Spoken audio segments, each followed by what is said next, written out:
space. Get that now. 10 minutes fuel. Gotcha. As far as I'm concerned, this project is a lot more important than that cosmic ray bomb. We'll give you the light from control.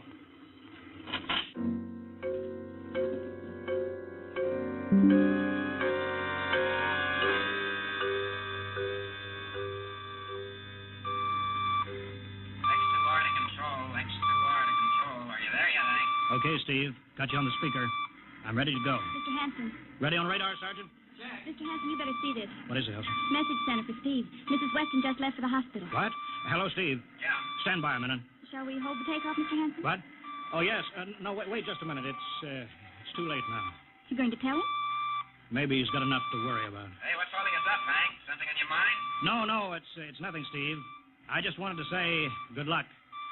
Clear for takeoff, Charlie? Right. Okay. Give him the light.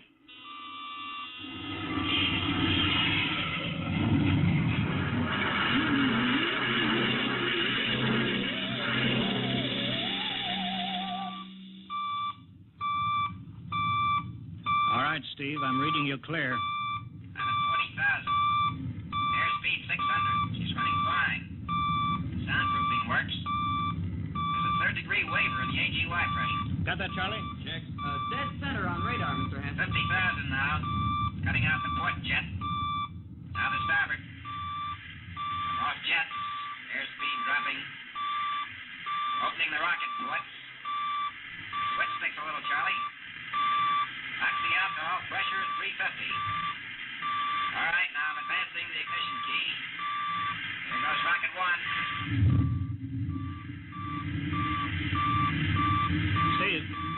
Steve, you all right? Yeah. Looks like somebody snuck me with a sledgehammer. Airspeed now 1,200. Here goes number two.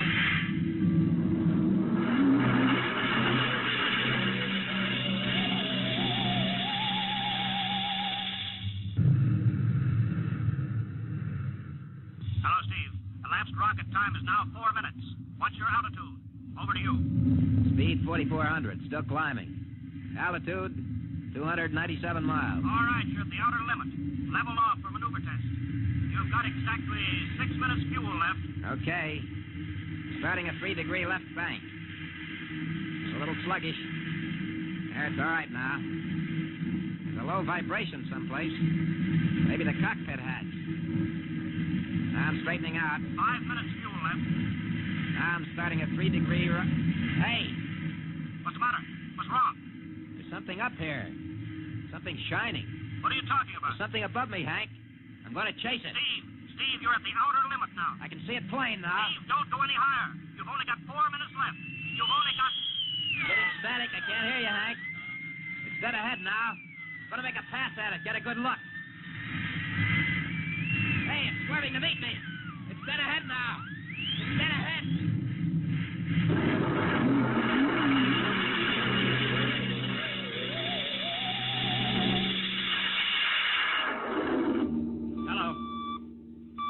Hello, Steve.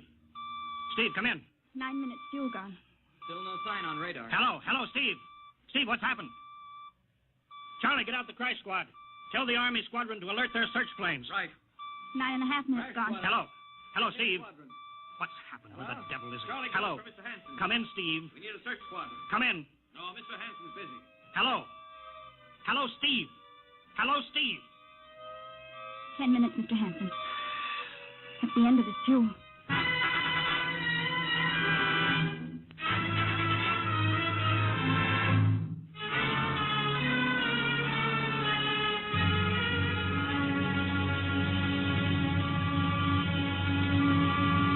How long's it been now? 10 hours, Mr. Hanson. Nothing more on radar, Sergeant? Screen's blank. Colonel Corelli called in. Search planes are back. He didn't find anything. Should be some trace. Couldn't have bailed out, could he? You don't hit the silk at 4,400 miles an hour. Either went past the outer limit, ran out of fuel. Something blew, and we'll find the pieces scattered from here to the coast. Why does it have to be the best men? Always the best men. I'll get it. Charlie, we've got to figure out what was wrong. All right, I'll tell him. Something must have Mr. blown. Hanson, Yeah? There's a message from Northside Hospital for Steve. Oh, what is it? Mrs. Weston's fine. It's a boy. Thank you, Elsie. It's a boy, Charlie. Oh. Fine. It's a boy. He didn't even know she went to the hospital. How am I going to tell Mary that? Wasn't your fault, Mr. Hanson. Ship had to be tested. Yeah, we'll build another one, and some other flying fool will shoot past the outer limit into space. Oh, I'm getting old, Charlie. You can remember when I used to take them up myself. Now I've got to send other men. It's a job, Mr. Hanson. Now I'm afraid. Every time I hear a jet go off, I jump. Every time I have to send someone up in a new model, I start to sweat.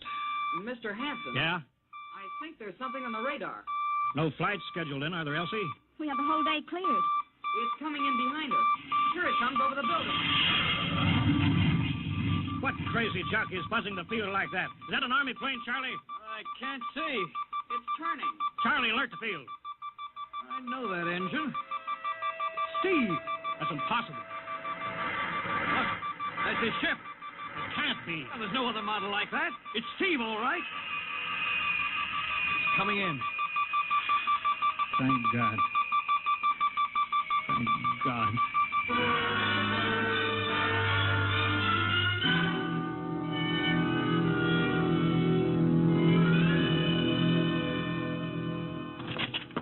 All right, sit down, Steve. The quicker we get this done, the quicker you get over to see Mary and the baby. Hank. Elsie, give the order to check and refuel the rockets. I don't want anybody in here till I get Steve's reports. Bury any calls. All right, let's have it. What the devil happened to you? Hank, does that cosmic ray bomb still go off tonight? What are you talking about? Straighten out, Steve. Where you been for the last 10 hours? Listen, Hank, there's something more important. Come on. I've got to get a report on the screen to Washington, so let's have it. I've got to know how you stretched 10 minutes fuel to keep you in the air for 10 hours. Now, one thing before I talk. Look, have the Steve. Geiger men run over the ship before they refuel. What'd you run into? So help me, Hank, I don't know. But we better check and make sure it isn't radioactive. Elsie, add a Geiger report on the standard check. Steve, maybe we better have the doc look you over, too. No, I'll be all right. They said I'd be all right. They? Look, son, I know you've had a tough time, but we've had this field on the alert for 10 hours. One of the Army boys cracked up looking for you, and he's hurt bad. So let's have the story. Let's have it straight. I don't know how to tell you. Hank, I saw something up there. At 300 miles? I chased something up there, Hank, and I caught it. Now, don't hand me that, Listen, Steve. I was cruising along, just starting the right bank, when I spotted something. It must have been going about half my speed. It was egg-shaped and smooth. I made a pass at it, and I was coming back for another, and then there was a humming sound. Humming? A sort of vibration. And I blacked out. I was headed straight for it at 4,400 miles an hour. I thought it was going to be the biggest smash since Hiroshima, and I guess they were drinking that bottle. Never mind that, Steve. What happened? I came to inside their ship. Uh-huh. Steve, this whole thing has been a devil of a strain on you. I'm going to call Major Donaldson from the Army base. Ask him to sit in. The psychiatrist? Yeah, that's a good idea. Let him run his tests. He'll tell you I'm not kidding. Because, Hank, unless I miss my guess, I've just been tipped off to the way the world ends.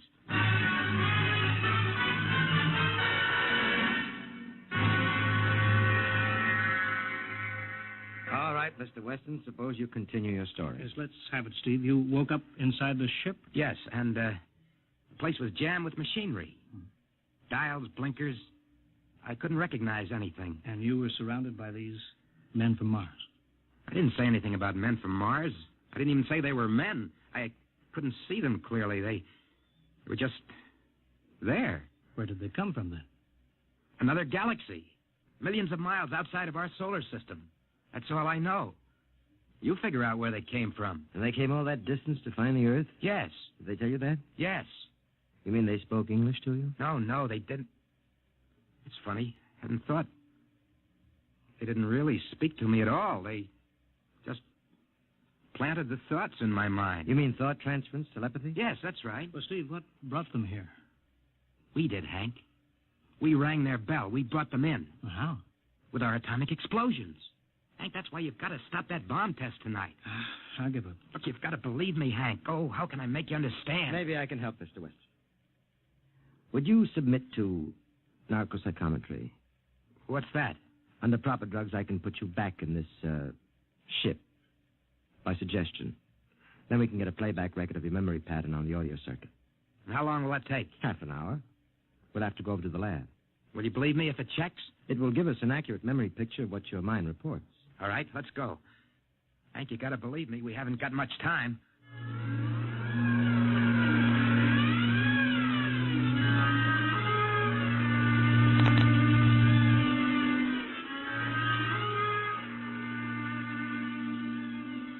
You should be getting drowsy now. Count backwards from 10. 10, 9, 8, 7, 6, 6.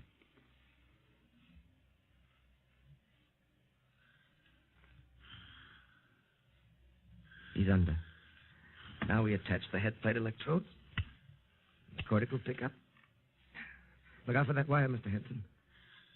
3-0 setting. 31.3.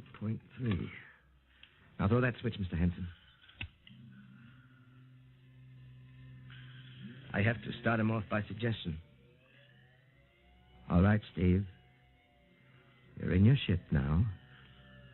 You're in the rocket. Rocket. You're in the rocket. You're in the rocket. And you've just sighted something strange. Now I'm starting at 3° right. What's that? Hey, there's something up here. Something shining. His memory pattern. We're picking it up electronically. There's something above me, Hank. I'm going to chase it. It's piped through the audio circuits. I'm getting static. I can't hear you, Hank. This is where we lost contact with him. I'm going to make a pass at it and... Hey, it's swerving to meet me. It's dead ahead now. It's dead ahead. Now what? This is where he blacked out. There's no telling how long, minutes or hours. What's that noise? I don't know. Quiet. Where? How did I get in here? What? Who are you? Is he seeing things? Intergalactic Patrol. What's that? What are they saying, Steve? What are they saying? It's about nuclear fission. They know about it. They know the danger of it. Long ago, they had wars that almost destroyed them. But finally, they learned. Now they've outlawed war. Go on, Steve. They patrol space. When their detector picks up an atomic explosion, they send a patrol. What are they going to do? They've quarantined us. Quarantine? They've isolated the Earth. Because we don't know how to control ourselves yet. Until we learn, we'll be a menace to the whole universe. What is this nonsense? Quiet. How are they going to do it, Steve? They've spread a layer out here of... I don't know how to call it. All around the Earth. It's miles deep. When there's an atomic explosion on Earth, the radioactive particles will drift up to this layer and set off a chain reaction. It'll go around the world in microseconds. And that's the end. The end? What's he... Wait. Yes. Yes. I understand. I've got to bring back the warning. You're going to put me back in my ship to bring the warning.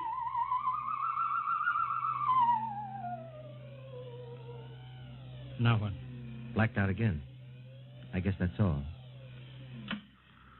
What does all that mean? It's what he remembers. You don't think that really happened? No. Narcopsychometry circuits produce what he remembers. It just means that Steve believes this happened. I don't like to see this. I've seen too many tough pilots snap. Steve is the best I've known. How bad do you think he is? Frankly, outside of the presence of this well-organized hallucination, there's no sign of unbalance. May not be too serious. If he had a more plausible story, I'd be inclined to believe him. Warning. Hank. It's all right, boy. Did you hear it, Hank? You understand? Sure. We've been quarantined. Let me give you something to make you sleep, Steve. Don't you understand? They fixed it so that if we set off one more nuclear explosion, that'll be it. Of course. Don't roll your sleeve down. You don't believe me. Now, take it easy, Steve. But the test tonight. They're setting off to see our bomb. Hank, what time is it? 11:20. Well, it's scheduled for midnight. Hank, we got to stop that bomb. Steve, let Donaldson give you the hypo. Hank, you've got to believe me. I saw them. I got the warning. If we touch off that bomb tonight, it'll be the biggest galactic 4th of July of all time. The whole Earth will go up like a Roman candle. April 10th, 1965, the end. Now, look, Steve, you better calm down. Don't you want to see Mary and the baby? You've got a new son, remember? Yeah, that's just it, Hank. I want to see my son. I want him to live. If that bomb goes off, Hank, we've got to stop them. Mr. Hanson, I think we'd better get over to the base hospital. Hank, you've got to believe Yeah, me. sure, Steve. Maybe there is something to it. Look, it's out of your hands. I'll put it in a report and shove it into Washington in the morning. In the morning? There isn't going to be any morning, Hank. Don't you understand? You've got to call Washington now. Get the head of the Security Commission and postpone that test. Now, you know I can't do that, Steve. My neck would be out a mile. Besides, this is 1965, not 45. 20 countries have atomic bombs now. What's the use of stopping just this one? The rest will keep right on popping them Well, then off. we'll have to call an international conference. Can't you understand, Hank? The first one that goes off finishes us at the end. They've given us the quarantine warning. Steve, I think you'd better go with us to the base hospital. Look, Steve, we can call up for a detail if we have to. All right. I'll go with you. You don't need a straitjacket. That's the way, Steve. You'll probably feel better by morning. Let's go.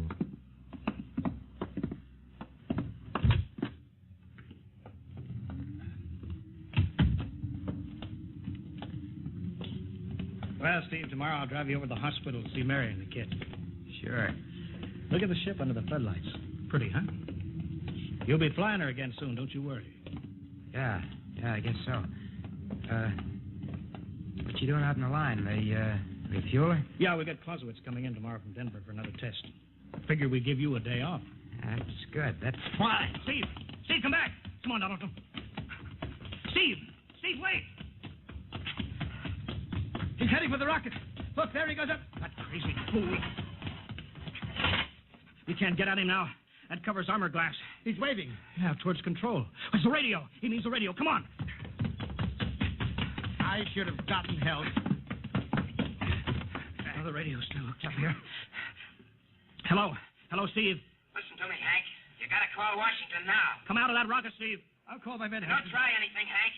They've refueled the rocket for tomorrow. Take it easy, Steve. Listen, you know what'll happen when I fire the rocket tubes down here? Steve, don't. It'll burn out every building for 5 miles.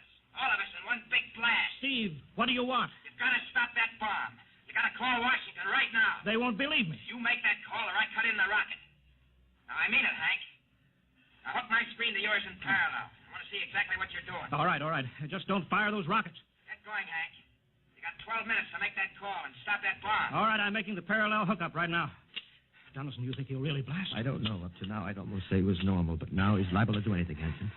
Steve, there, you getting it on your screen? Yeah. Now, put that call through. All right. Operator, Visit screen to Washington. the Visiscreen circuits are busy, sir. If you'll try again in half an hour. This is Security Commission priority. Break in, get me a line. Yes, sir. Just a moment, please. 10 minutes, Hank. Listen, Steve, I'm trying. We're ready to take your call, sir. Washington, Security Commission 3. This is urgent. I want Undersecretary Herbert Ames. Washington 3. One moment, please. Hurry, will you? One moment, please.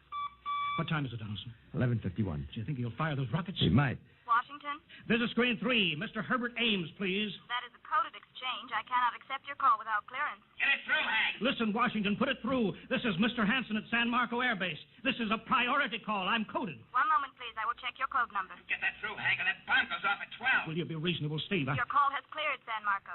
Washington, visit screen 3. Herbert Ames, please.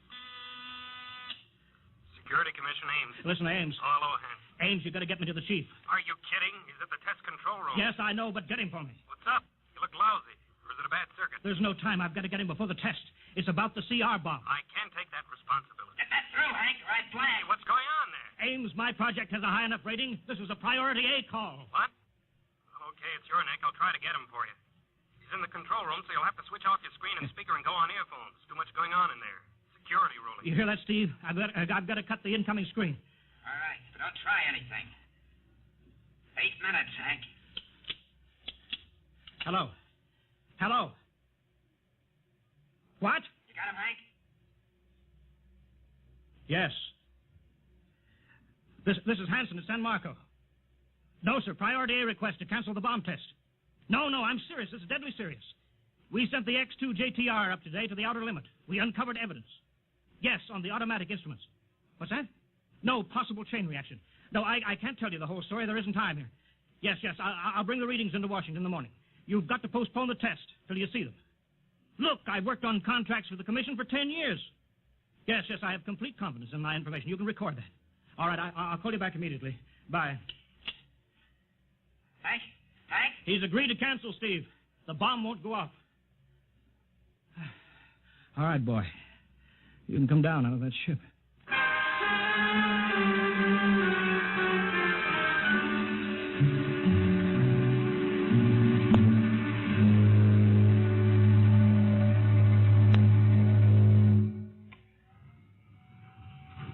He's opening up. Here he comes. All right, Steve. Come on down. Sure, Hank. Just a second. Hank, I was scared. I was plain scared. Easy now. It's all over. The bomb won't go off. Thank God. Look, I want to see Mary and the baby. Can you get me transportation now? Oh, wait a minute. It's almost 12. They won't let you in the hospital now. I want to see the baby. Sure you do, but you've been under a strain. I've got a shot for you here, Steve. Give you a good night's sleep. All right. Roll up your sleeve. Yeah, here. There, that'll make you sleep. Sergeant will find you a bed. Yes, sir. Come on, Mr. Weston. Okay. Good night, Hank. I'm kind of beat. It's been a tough night.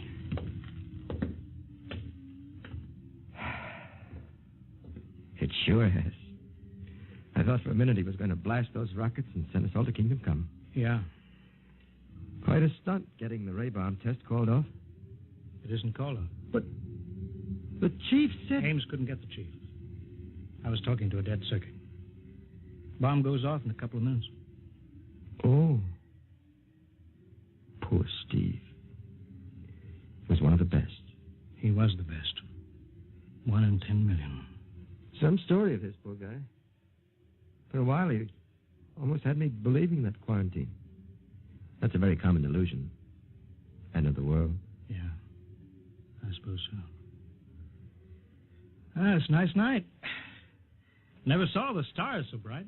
We better be getting in. That wind is cold. Well, the bomb goes off in 30 seconds. Poor Steve. You know, Hanson, there's just one thing. Yeah? It's outside my field, but I'm curious. How did he keep that ship in the air for 10 hours with only 10 minutes fuel?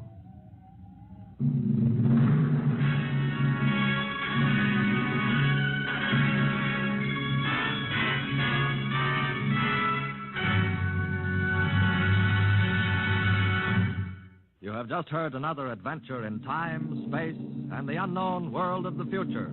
The world of... Dimension.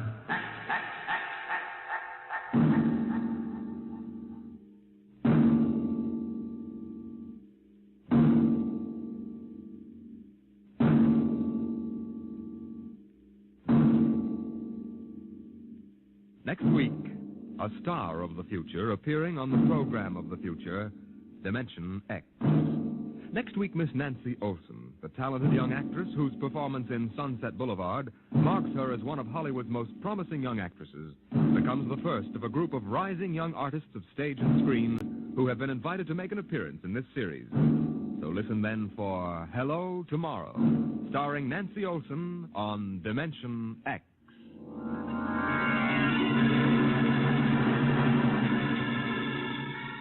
Tonight, Dimension X has transcribed The Outer Limits, written by Graham Dorr and adapted for radio by Ernest Kenoy. Featured in the cast were Wendell Holmes as Hanson, Joseph Julian as Steve, and Joe DeSantis as Donaldson. Your host was Norman Rose. Music by Albert Berman, engineer Bill Chambers. Dimension X is produced by Van Woodward and directed by Edward King.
Good morning. We seem to be experiencing some technical difficulties this morning. I'm going to try and figure this out, but until then, we're just going to check out this little music here, and we're going to see if we can figure out our technical difficulties problem, because I don't know what the hell's going on.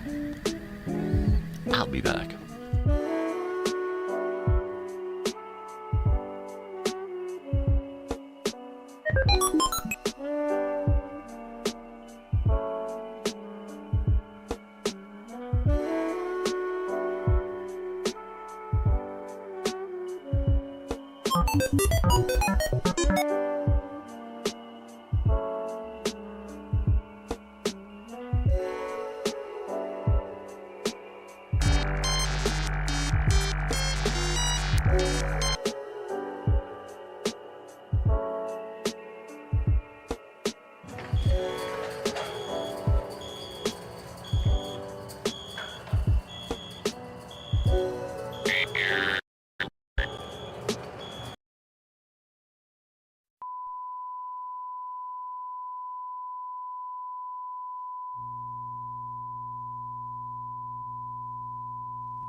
Good morning or something?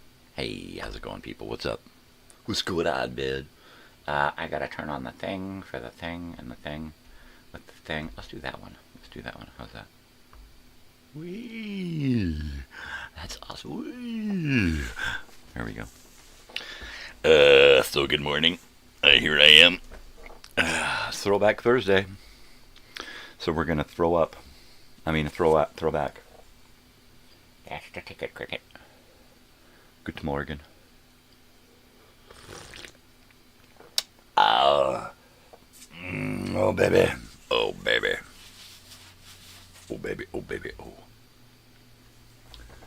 Grab this cord for my monitor phone. And let's get it plugged in over here to the USB port. And let's see if we can charge this guy that way. There you go. Because this son of a mother. 20%. I got 20% left here. Dude, I got like 20% left. And it's no good, man. Go on. I don't want you up here. Get out of here. So, good morning. Am I too loud this morning?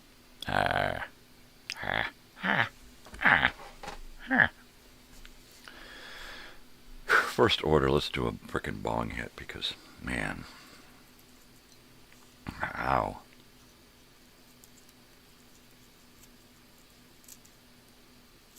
Totally.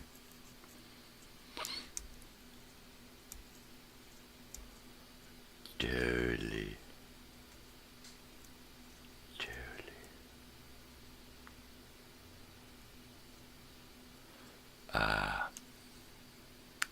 I picked up another book. I'm not sure if I'm going to read this one right away, but I definitely picked up another cool book. This one, pardon me. Let me do this first. We, my wife and I, after we, well, yesterday morning, I dropped my wife off, came back, got my daughter, took her down, dropped her off, came back, picked up my wife. Oh, on the way to drop my daughter off at the Palm Springs, the Palm Desert campus, we got off the freeway, and I heard this grinding, and I'm like, oh shit, I know what that is. The plastic cover underneath the car up in the front fell down like this and bent backwards and was just grinding the whole, I don't know how long. It was grinding. So I got off the freeway grinding the whole way. I'd pick up a little speed and the wind would kind of blow it up a little bit. So I'd try to haul ass. But pulling into the campus and leaving the campus, my daughter's like, boy, I could hear you go. As soon as I closed the door, I could still just barely hear you driving away. So my plan was to go to a store and get some duct tape and just duct tape it up in there, right? I go down to this nearest store is Circle K, and they have no duct tape. There's a gentleman standing near the restroom in a uniform, and I said, do you work here, sir? And he says, no, I don't work here. I said, all right, thanks. Hey, you got any duct tape, man? And he's like, no, I don't got. Well, wait a second. I might have some duct tape. And I said, hey, if you got some, I'll be outside, man. So I go outside, and I pull the car forward a little bit until I'm over the place where the concrete has the seams, right? And the seams are uneven because it's the desert. So we got these 4 blocks of concrete coming together in one seam. And the seam is uneven, so I just pull forward over that seam and then back up. The seam grabs the plastic and flips it back. So I get under there and get everything bent back and tucked up underneath there. And the gentleman does show up with duct tape. And he stands there and tears off a few strips for me, and I'm able to get it buckled up underneath there. And got home and picked up got back into town here and picked up my wife and explained to her the situation. She's like, well, I told you we should have fixed it. I'm saying, yeah, well, it's your car, call the mechanic. So she did. She called 3 mechanics, finally made an appointment for yesterday afternoon, took the car in, got the thing. We had picked up snaps, the little buttons to button it up. We had picked up a box of those of various sizes and shapes. They were able to use that and fix her thing under there. So I'm going to get some duct tape and duct tape the seams of that plastic thing where it meets the bumper, just to, just a little help. They also fixed her windshield wiper pump. There was a crack in the line that shoots the fluid up to the windshield wipers. So it was just dribbling. We took them off and cleaned them out, but the guy found a cracked hose, so he fixed that. So she got a couple of things fixed on her car. We yet have to order a backup camera because it comes off and on intermittently. My toes. You see my toes? Toes. That's right. We're doing a bong hit. So that's what happened yesterday.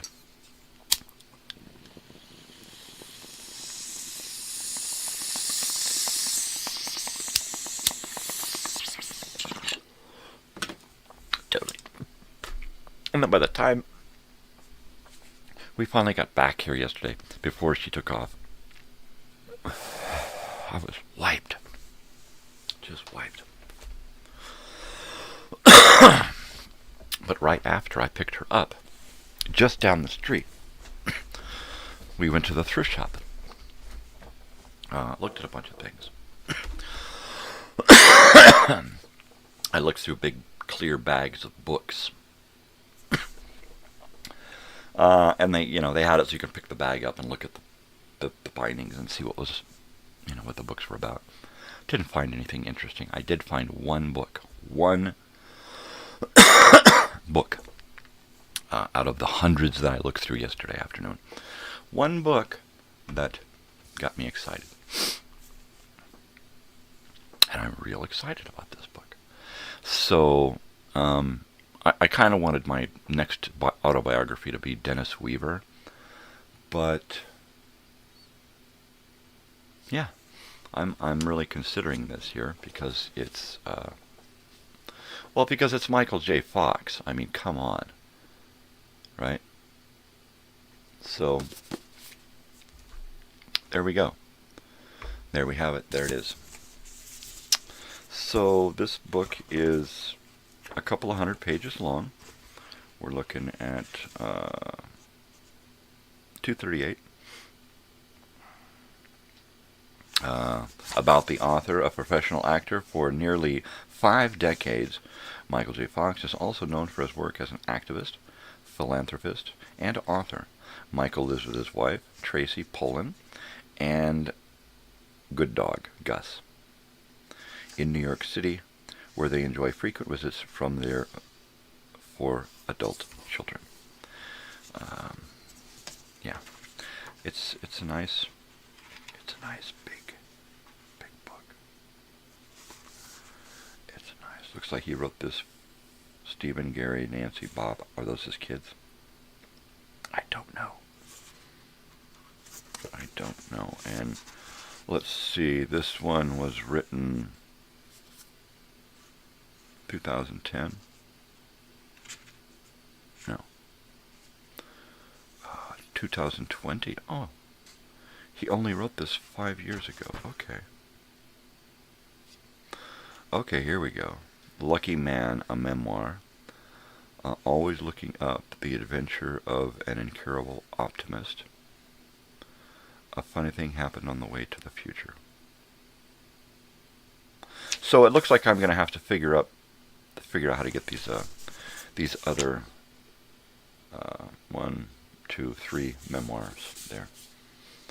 Because I'm open. I'm open to check that shit out. Bring it on. Bring it on. Thursday morning. What's going on today?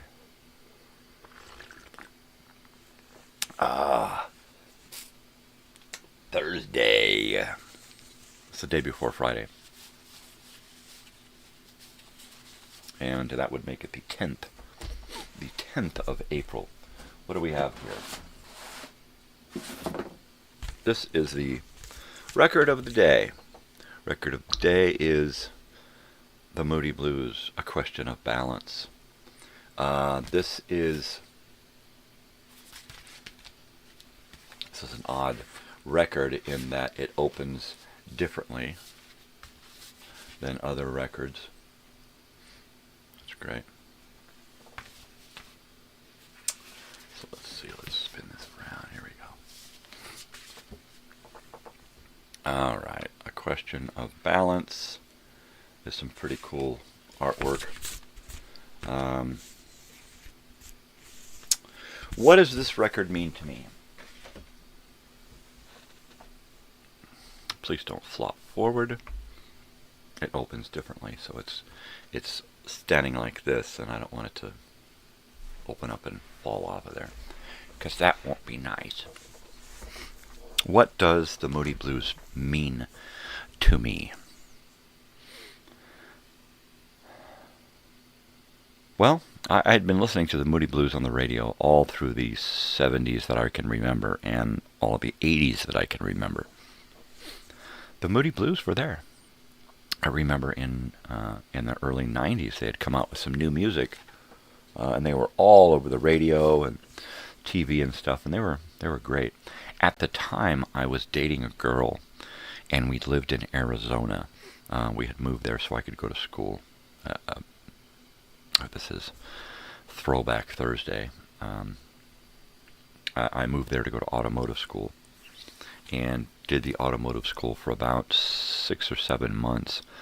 And then the government closed the school down because the people who operated the school were just gouging us and taking the money. So the government stepped in, closed them down, did an audit, and went through. And so we all got shuffled off to different schools. I changed schools and went from automotive school to graphic design school. A better fit, but it still wasn't me. Anyway, right about the time I'm in graphic design school, the girl I'm dating wants to go see the Moody Blues in concert. They're coming to Phoenix to the what are those things called? It's an arena stadium. Anywho, so they're coming to town, and I'm working at one of those dial-up places where you call people and try to get them to buy shit, phone sales. Because I'm in school, so I have to get a job that's got odd hours because my school is odd hours. And I scraped together enough money to get these tickets, right? And order these tickets and find somebody. We don't have a car, so I found somebody who was going to be our chauffeur and take us over there, drop us off, and then come back and pick us up, right? And I set all of this up and arranged all of this, and we went to Blockbuster Pavilion. That's what it was. Blockbuster Pavilion in Arizona, on the 10, just outside of Phoenix. And yeah, it was neat. The Moody Blues had the Phoenix World Orchestra playing with them, so it was like 100-piece orchestra backing them up. We had lawn seats because it was the Blockbuster, so it was like all stadium, like the Irvine Meadows Amphitheater was, all stadium, and then up behind it there was just this huge lawn, and that was a great place to go. So we took a blanket, and I think we took up some blanket and there was a little food, and I tried to make a nice thing of it because it was her favorite band in the world, and I had already taken her to see her second favorite band, Metallica, earlier that year or the year before. So yeah, that's what the Moody Blues means to me, is that I actually got to go see them in concert, and it was a hell of a show. Man, it was a hell of a show. It's really cool to see those like 4, 5, 6 guys there with the drums and guitars and everything and amps, and then behind them have this huge fucking orchestra. It's fucking crazy. Never seen anything like it before or since.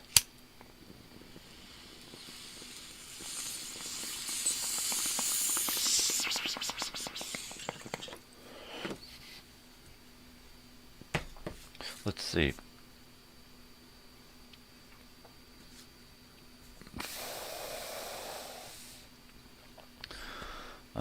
Quote for the day. If it ain't fixed, don't break it. Whatever the hell that means. People keep talking. You have to look and watch these videos, right? You're sitting scrolling through video on Facebook, right? And you see all these videos about, this is what happened after the last reset. And they show all these people digging buildings out of mud and stuff. And what happened that all over the world, this thing, it was the reset, man. It was I'll tell you what, man, if that shit's true and there's going to be a reset, the next reset will cancel all current technology, right? It's going to take us back 1,000 years, technically. People are going to freak out. People are going to run around screaming, "Where's my MTV?" Right?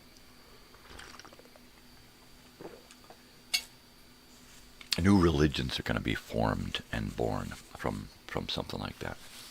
I believe that the world has happened, history has happened in cycles, and I think that yeah, it's possible, even probable, that every couple of thousand years everything kind of gets reset, whether it's something that happens naturally that causes all technology to be like screwed up, some great cataclysm where most of the planet's population is destroyed, and the world kind of gobbles up everything. So there's just little bits here and there left, and not enough brain power humanly to know what to do with what's left. And religion takes over, and people are like, oh my gosh, we've been all of these people were, what do they call it, raptured, or this or that, or, it was the end times, or, the great apocalypse, whatever, however it happens. What's gonna be the outcome? And if other species who inhabit this galaxy, universe, have anything to do with it, are they going to then reseed the Earth with some more genetically modified creatures of their own, right? Because if you look back in history, there's always this talk that there were like 5 or 6 different races of human on the planet, right? They talk about there was a race of dwarf humans, there was a race of, and then this goes back to J.R.R. Tolkien and his Middle Earth, which is like the Middle Ages, right? Which is like prehistoric Middle Ages, when we were early in the cycles of recycling the planet, right? So there were more species of man, human, on the planet. So that's pretty heavy. I mean, to think that maybe the few humans that are left are going to be used to create genetic alternatives to mankind. I don't know. That seems pretty far out there. Yesterday on the show, I was talking about next week talking about Egypt, and Joey mentioned that maybe I should talk about the Incas, right? And so it just so happened that I was watching Chariots of the Gods yesterday, and right about the time where they started talking about Inca and Cusco and the Andes and the connection between the Andes and what happened up there in the Easter Island, and the connections, and there's, and it goes right back to what I was saying about everything was connected way before we thought it could be. I totally believe that. I totally think that we've buried and covered up and hidden more history on this planet than we have in the text today. I think there's way more buried inside of like the Smithsonian and these major giant museums around the world who just gobble up shit. They just, since the turn of the last century, the Smithsonian has just been gobbling up all of the history found in North America. And if you look all over the world, each continent has a museum backed by wealthy financiers who gobble up all of the history, artifacts, and whatnot. And only a small amount of it goes on display. There's tons of stuff hidden away. They hide it away because they can't explain it. If they can't explain it, how are they going to display it? Right? All of the stuff that they took out of the vaults found in the Grand Canyon, right? The big giant caves filled with artifacts. They can't explain why that stuff was there. They can't explain how similar it is to Egypt and their technology of the time. But it's over here, right? There's a lot of shit going on. That's because when there was this great cataclysm that melted a huge giant wall of ice, right? And when it happened, it heated up, And it was a lot of melting in a rapid period of time, right? Only over a period of a couple hundred years. So it caused a lot of these great canyons like the Grand Canyon. The Grand Canyon is much older, but I mean, you go back 10, 20, 30,000 years, and weird shit's going on. You know, you go back 150 years and weird shit's going on. There's always weird shit going on. We never get the full explanation. And then they want us to forget about shit as quick as possible, so they hide the artifacts. They hide the reality from us. That sucks. That just totally sucks. Holy crap. So if it ain't fixed, don't break it. Right?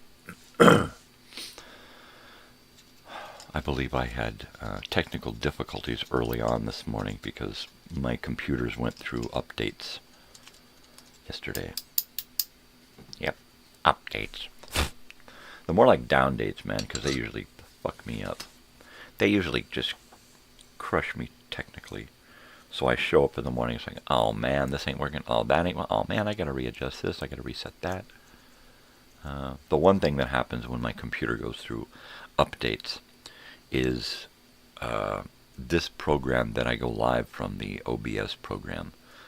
It resets to all defaults. So I have to go in, and the only thing I really have to do is reset my audio. My microphones. All of my microphones get set back to default where there's nothing there. So that's one of the things I have to reset. I have to check. I have to turn my program on, see what's coming in and what's doing.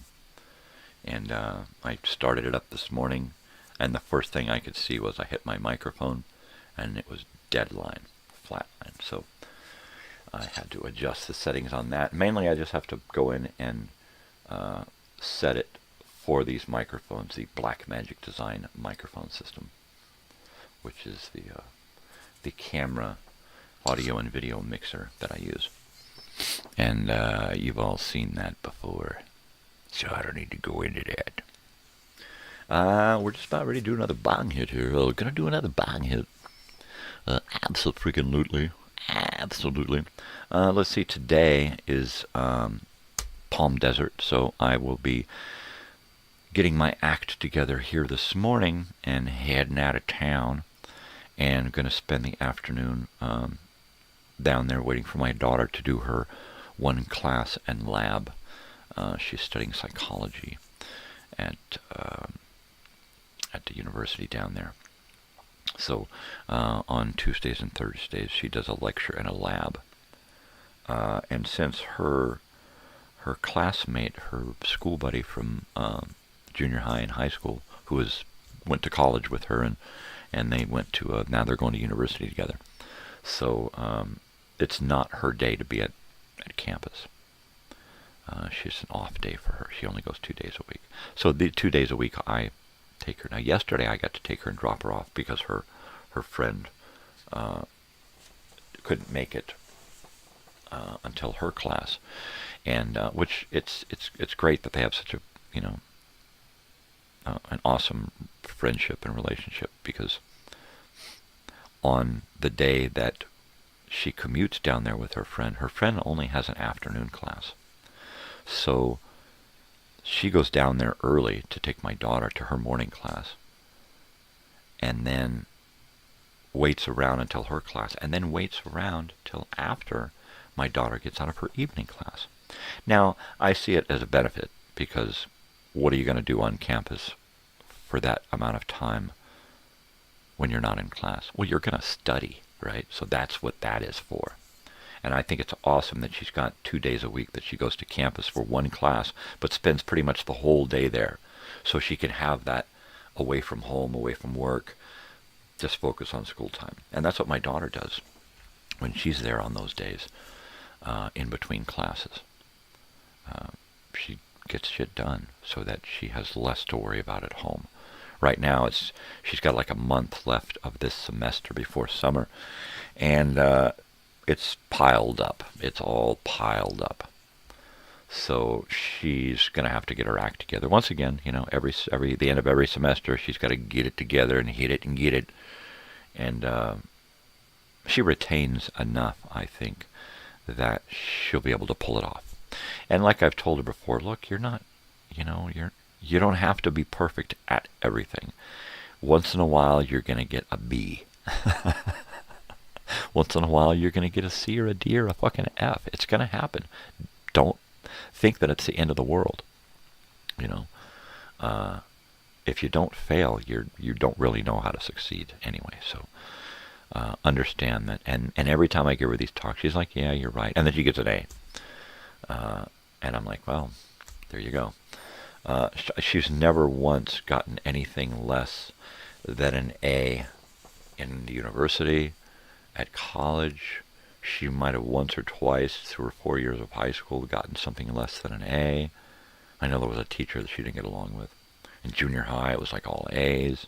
I mean, she's really been an exemplary student. It's been her career. It's been her life. She spends more time at school and has spent more time at school her entire life than she has at home. The schools know her better than we do. I mean, we ran into her sixth grade teacher just the other day at DG, Dollar General. And it's like, hey, Mr. Ray. And he's like, hey, how's it going, guys? I said, well, it's going great. Natalie's at university now, thanks to, in part to you. And he says, oh, that's great. That's great. Well, tell her I said hello. And, and of course, my wife is like, how does he remember who we're talking about? How does he remember that it's Natalie? And I said, honey, look at us. She's short and Mexican, and I'm tall and white, and we're really unique looking as a couple, not to mention individually, right? And our daughter was like always the top student in her fucking class. So of course, it's easy to remember us. You put the three of us together in your mind, and it's like, oh yeah, put two of us together in your mind, and you know who the third one is instantly. And she's like, yeah, okay, you're right. Yeah. How's he gonna forget us, right? Exactly. Totally. Yeah. So let's see. I had been picking them up, putting on some Grateful Dead. I might as well put a little on.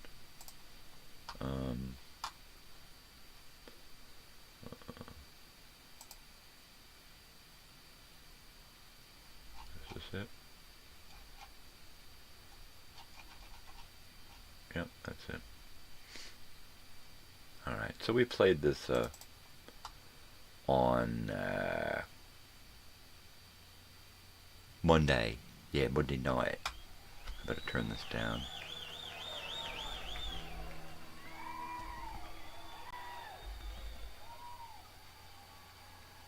Because it's going to get loud, yeah. And then, of course, we can go and show what we're looking at here real quick. I love making these graphics.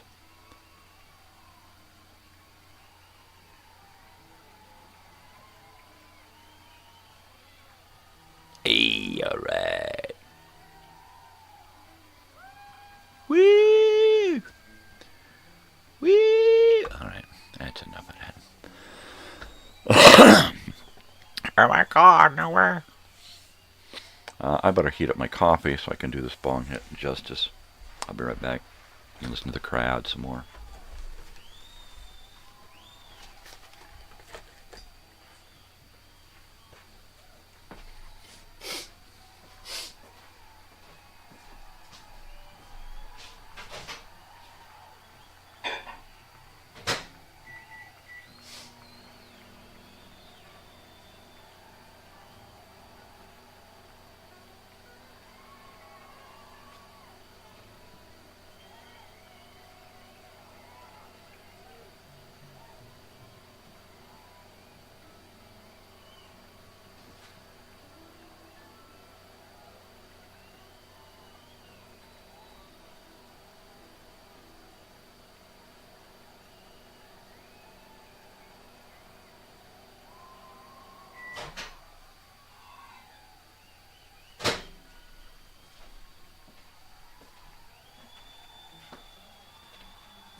the Thursday box here.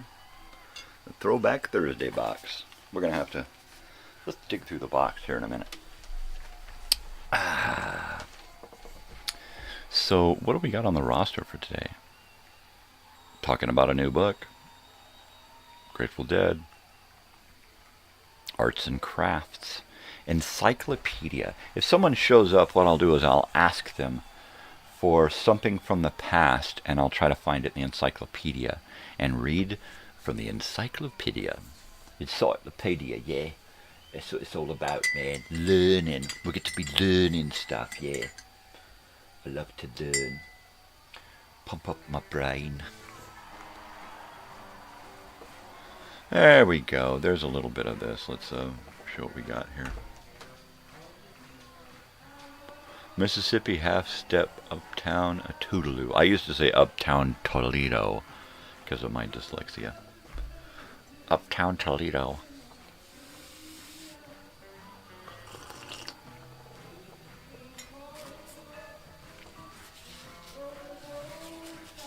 Oh yeah.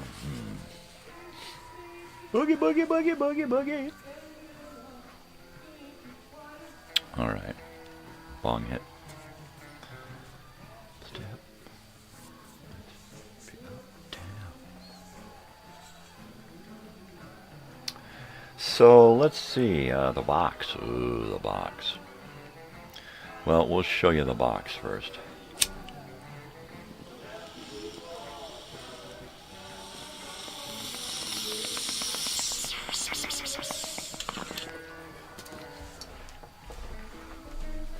So I've only really started decorating this box.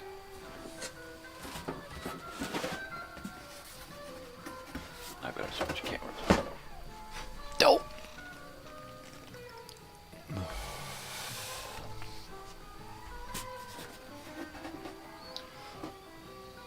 There you go. That's what's on this box so far. Throwback Thursday, Elsinore, Grateful Dead, and KMET.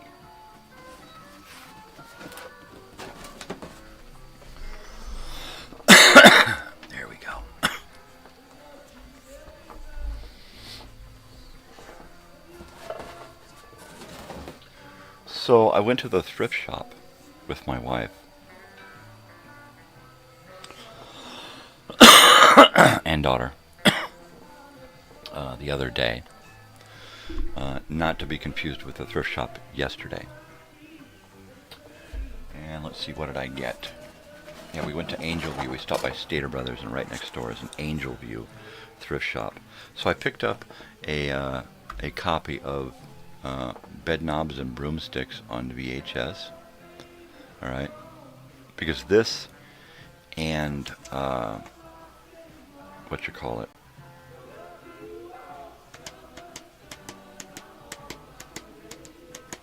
'71. Because this one, for me, was kind of like there were a few Disney movies that were kind of the same era that I liked, that had kids in it. And it was an English movies. Bed Knobs and Broomsticks was one of them. Of course, Mary Poppins. And then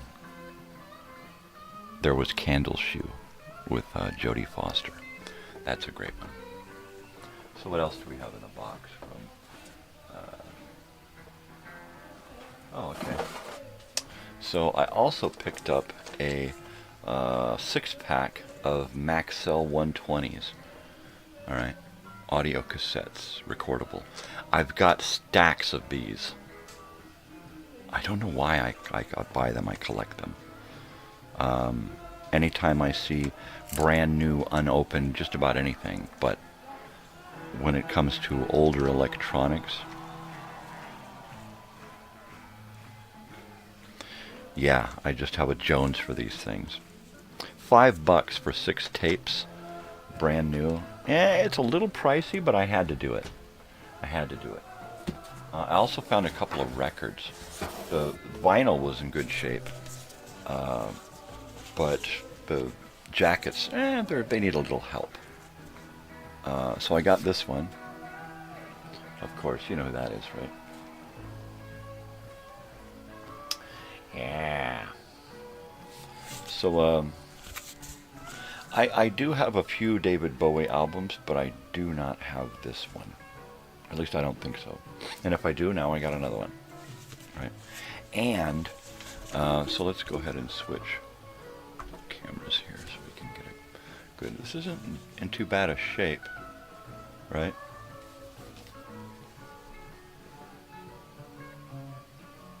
So that's a cool one. And then I got this. I picked this one up. I was like, yeah, I'll take this one. All right. It is a first printing of Chuck Berry, 1 Dozen Berries. And I'm like, yeah, I didn't have to think about that one. I didn't think about that one at all. So these two go into the music appreciation stack over there, which I'm whittling through. I'm actually getting through that stack of records. So this Moody Blues and these two are going to get added to my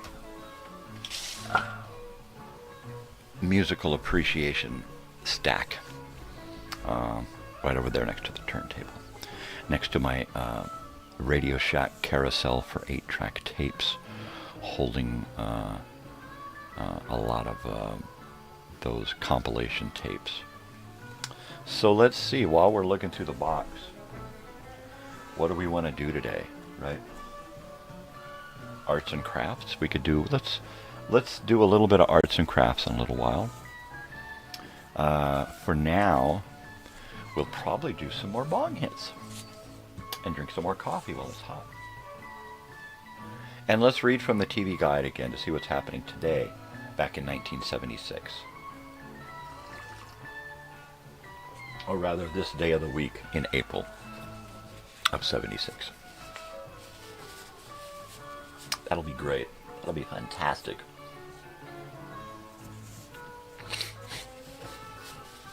And then a little back and forth Q&A at some point, so I can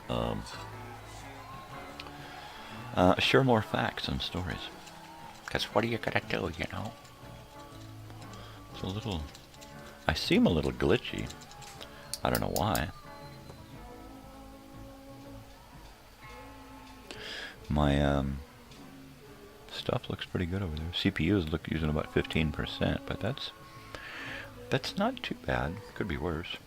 Maybe it's because I'm pumping in such a lot of audio that I'm getting glitchy. I don't know. Son of a glitch. Did he say that, dude? Yes, he did. Totally did. He totally said that.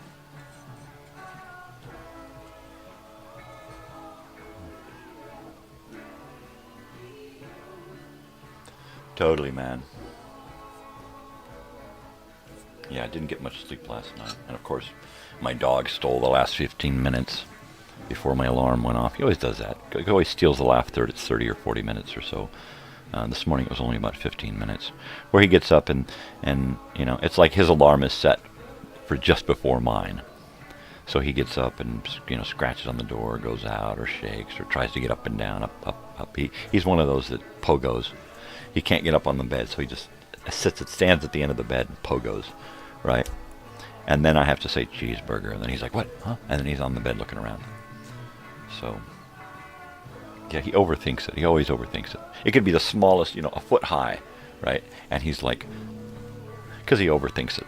He's a little mental. He's the one that accidentally sniffed some mushroom dust while I was pouring mushrooms from one thing into another, and he walked up and sat there and looked at me just as my hands are full and I'm doing this, and I'm like, oh crap, go on, get out, go on, get out of here, you know. So I sent him away and do my stuff. An hour later, my daughter's like, why is Oliver just sitting there staring? I'm like, oh God. So there wasn't much I could do about it at that point. I mean, he obviously just kind of sniffed a little bit of the powder that was wafting there, and because dogs are so sensitive, so I never really let that happen again. But on that note, I was like, okay, honey. So she researched it real quick, what happens if, and it was like, you know, it's not a big deal unless it's a huge amount. So I was like, okay, he's going to be fine. So her job was to sit on the bed with him in her arms and just pet him. And just pet him. She sat and pet him for 3 hours. And he just sat there with his eyes halfway open, just smiling. Just smiling. Hilarious. But ever since then, he's been a little different. He likes to sit by himself. He smiles. When he smiles big. Only happens once in a while. He gets moody once in a while. But overall, he's a sweetheart of a dog. All right, here we go. This is heavy. Now, this is a song here that you don't get to see in concert. This is 1980. So, there you go. Yeah, I totally dig this, man.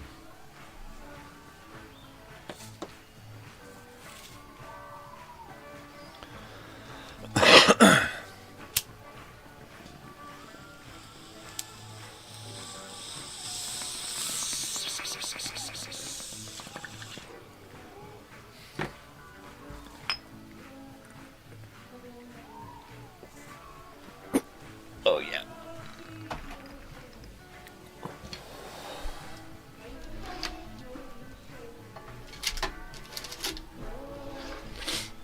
So let's see.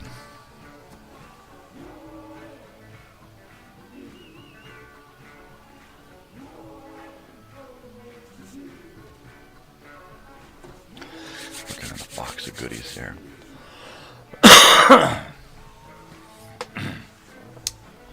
I guess we could take this the video and this book.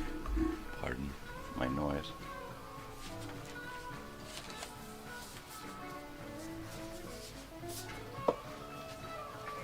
Goes right next to the boys. Go up here with the videos.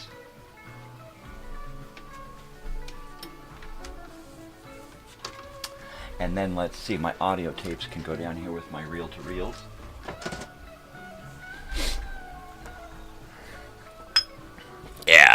Yeah, baby. Looking a good. It's a looking a good. Oh, coffee, my savior. My crutch.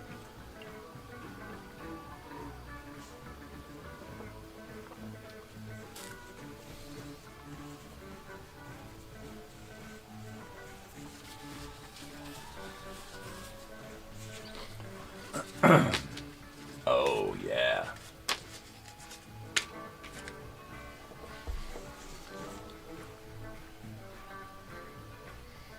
Ba-ba-ba-do. Ba-ba-ba-do. Ba-ba-ba-do. Ba-ba-ba-do.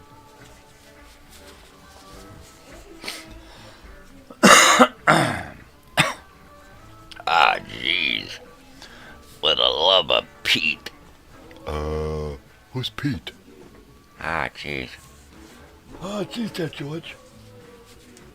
So, I know I'm just killing time here because I'm nervous. I'm just a little nervous. There, we'll move. Oh, pardon me. We'll move this out here so maybe it'll pick me up a little bit better. I don't know. I don't know. Seeing this orange up here always reminds me of Vienna. And who are we going to send a shout out to this Friday? Who are we going to say hi to? Come on out and visit. I know nobody will ever come out and visit, but if you do, come on out because you'll have a fun stay. You could stay anywhere out here. You could wind up anywhere. And that's a good thing. I'm sure Joey will attest to that, how fun it is to come stay out here and house hop or whatever. Okay, so I'm reaching into the box here, and I pulled out this. Anybody know what this is?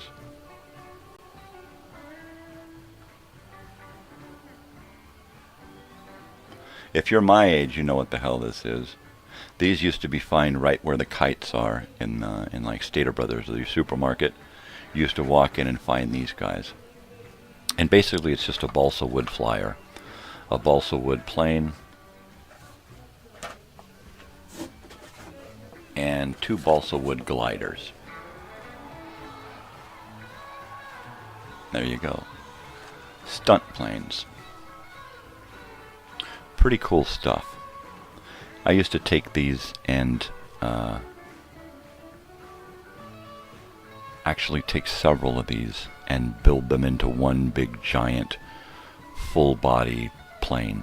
I used to make the wings with the whole airfoil and cover it with paper and glue, and I put 2 props on them so they had more power to lift the heavy weight. It was crazy. Yeah, I used to build the shit out of these fucking things. So, I'm trying to figure out which one I want to build. I think I want to build the plane. And yeah. Okay, so one thing I don't see on the plane that I used to see on the other planes are the wheels, right? It used to have these little metal wires that would hang down. They would slot down over and into a spot on the wooden body, like under the wings, and then it would V off like this, and then down on each bottom it would have a little wheel, a little plastic lightweight wheel. All right, so you guys got that little V thing with the lightweight wheels on the ends, so that it could take off from the ground. These are hold on to it and throw it type, so that's interesting. I'm gonna have to stop by where I got these and see if I can find some other stuff. I want to find an old school kite to put together, because that's some fun stuff. So I'm going to put this thing here together, and if I remember, I am going to take it with me this morning or this afternoon and fly it at the park just across the street from my daughter's campus is a little community park. And when I've got nothing better to do, I just go park there. Sometimes I read, sometimes I watch Netflix or something, YouTube, or listen to old radio shows. Sometimes I make a bed in the back and go to sleep. So it'd be nice, and there's this nice lawn, hilly lawn area, and I think it might be nice to fly this puppy there. I don't know how, but I'll try to get some video of me flying the plane, if indeed I remember to take the plane with me. Of course, I'll probably take it with me and then forget that it's in there and then squash it or something, right? That would be like me. Forget it or destroy it.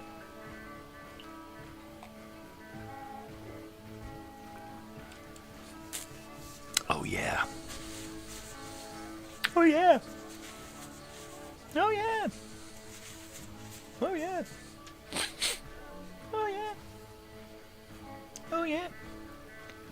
So I've been having the itch to play my guitar on the channel here. I don't get time in my schedule even to put in my fucking teeth, let alone sit and play the guitar. So I'm going to do both. I'm going to put my teeth in and sit and play the guitar. No, I've got to get my fingers used to this thing.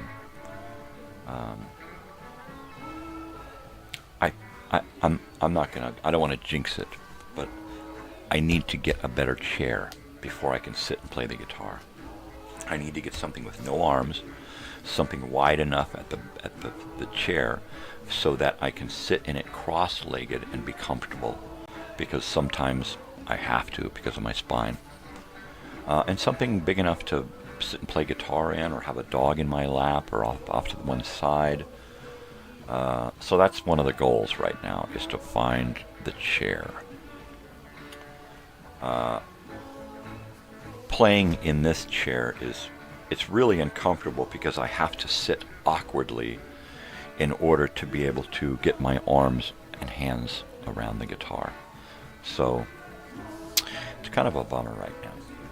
But I'm hoping that I can swap this chair out for something better. Either a nice, comfortable gaming computer desk chair that has arms that come up and down, or some other kind of. I would prefer to get something that is a vintage chair or something that has some kind of retro appeal to it. Goals.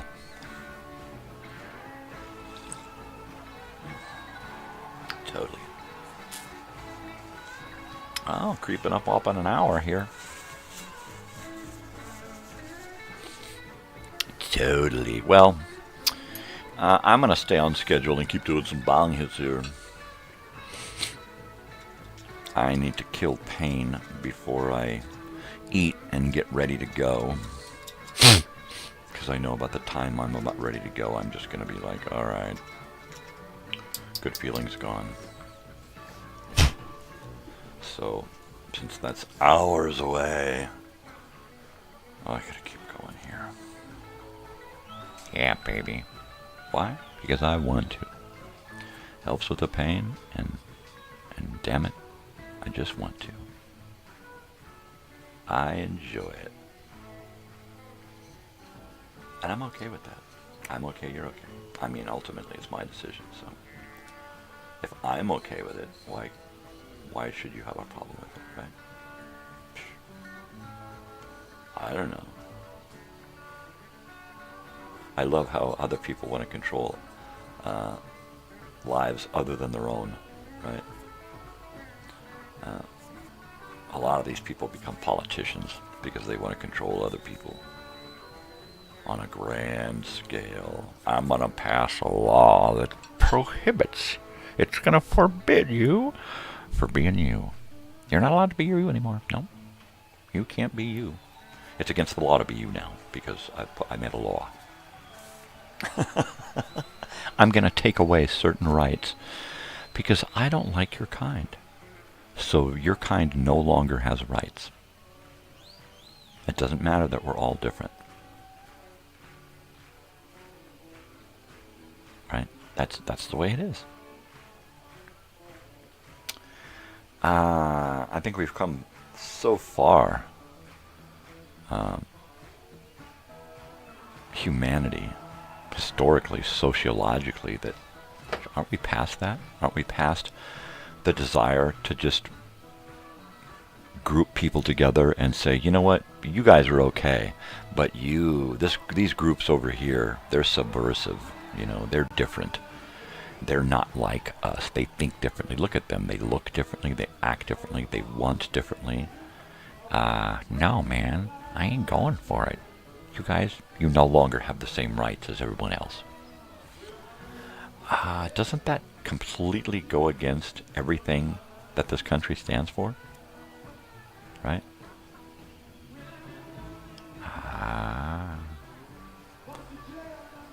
Yeah.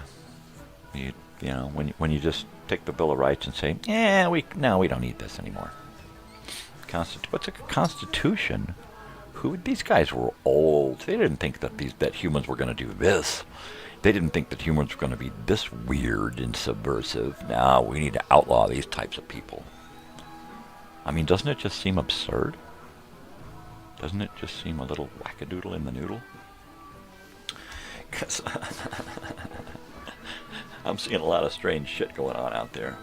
Compared to what was going on, 40 years ago. What's going on today is just fucking crazy. Crazy! So this TV guide is from almost 50 years ago. This is 49 years ago right here. 1976.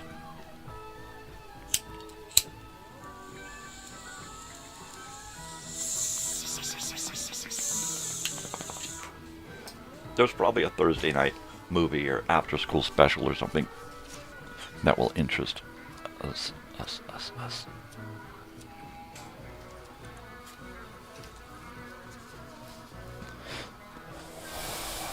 What's on this morning? Doctor calls me crazy. Some says I am, and some says I ain't. Fun Time, Captain Kangaroo, Mr. Rogers, Bullwinkle, Sesame Street, Price is Right, Happy Hunters. What the fuck is that? Let's see more. Sesame Street, High Rollers, Electric Company, Gambit. It's a game show. Hollywood Squares. I always love to see what's on the Hollywood Squares. Lynn Anderson, Sandy Duncan, George Gobel again, the Hudson Brothers again, Vincent Price again, Joan Rivers, Mickey Rooney again, and Leslie Uggams. I love to say Leslie Uggams. Totally. Break the Bank, Yada Bloop Bloop Bloop. Oh, reruns of Mary Hartman during the day. Wow, so it's at nighttime and then during the day? Interesting, very interesting. Yeah.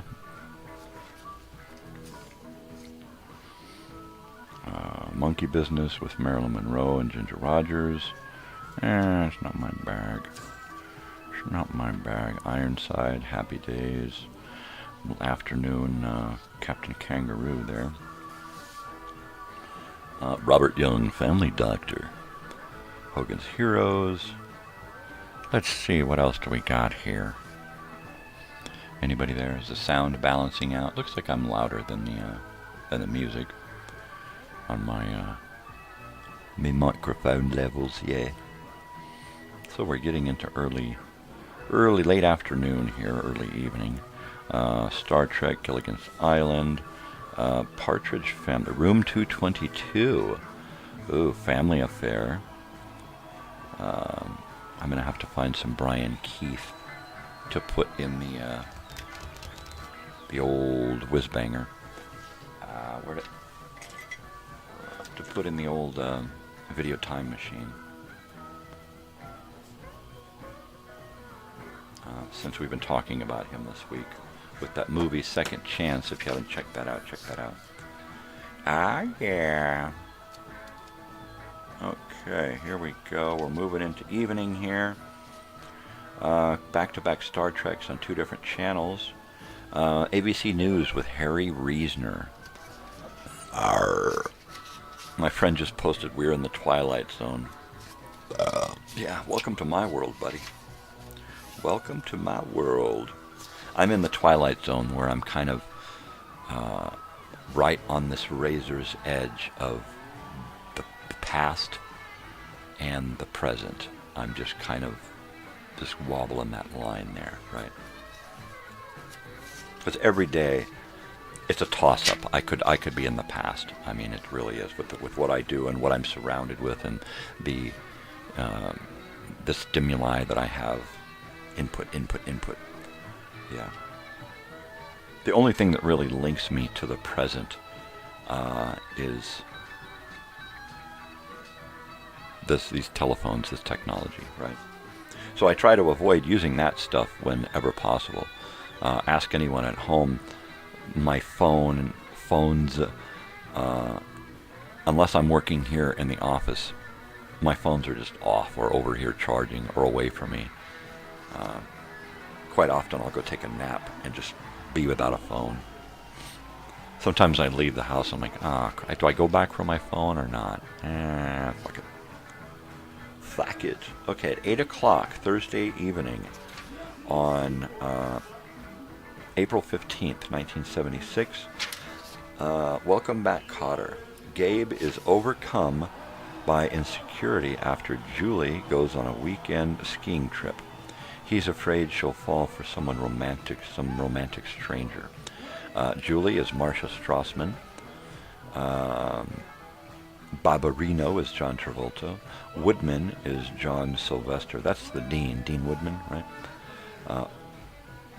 John Sylvester White. Epstein, Robert Higgs. Horshack is Ron Palio. Washington is Lawrence Hilton Jacobs, and Verna Jean is Vernie Watson. It's a repeat. Let's see. Epstein. Juan Epstein. I love that. He was like a Puerto Rican Jew. Was a classic character. He'd bring in a note from his mother, and it would be signed Epstein's Mudda. Yeah, I love that. I love that show. That was a great show.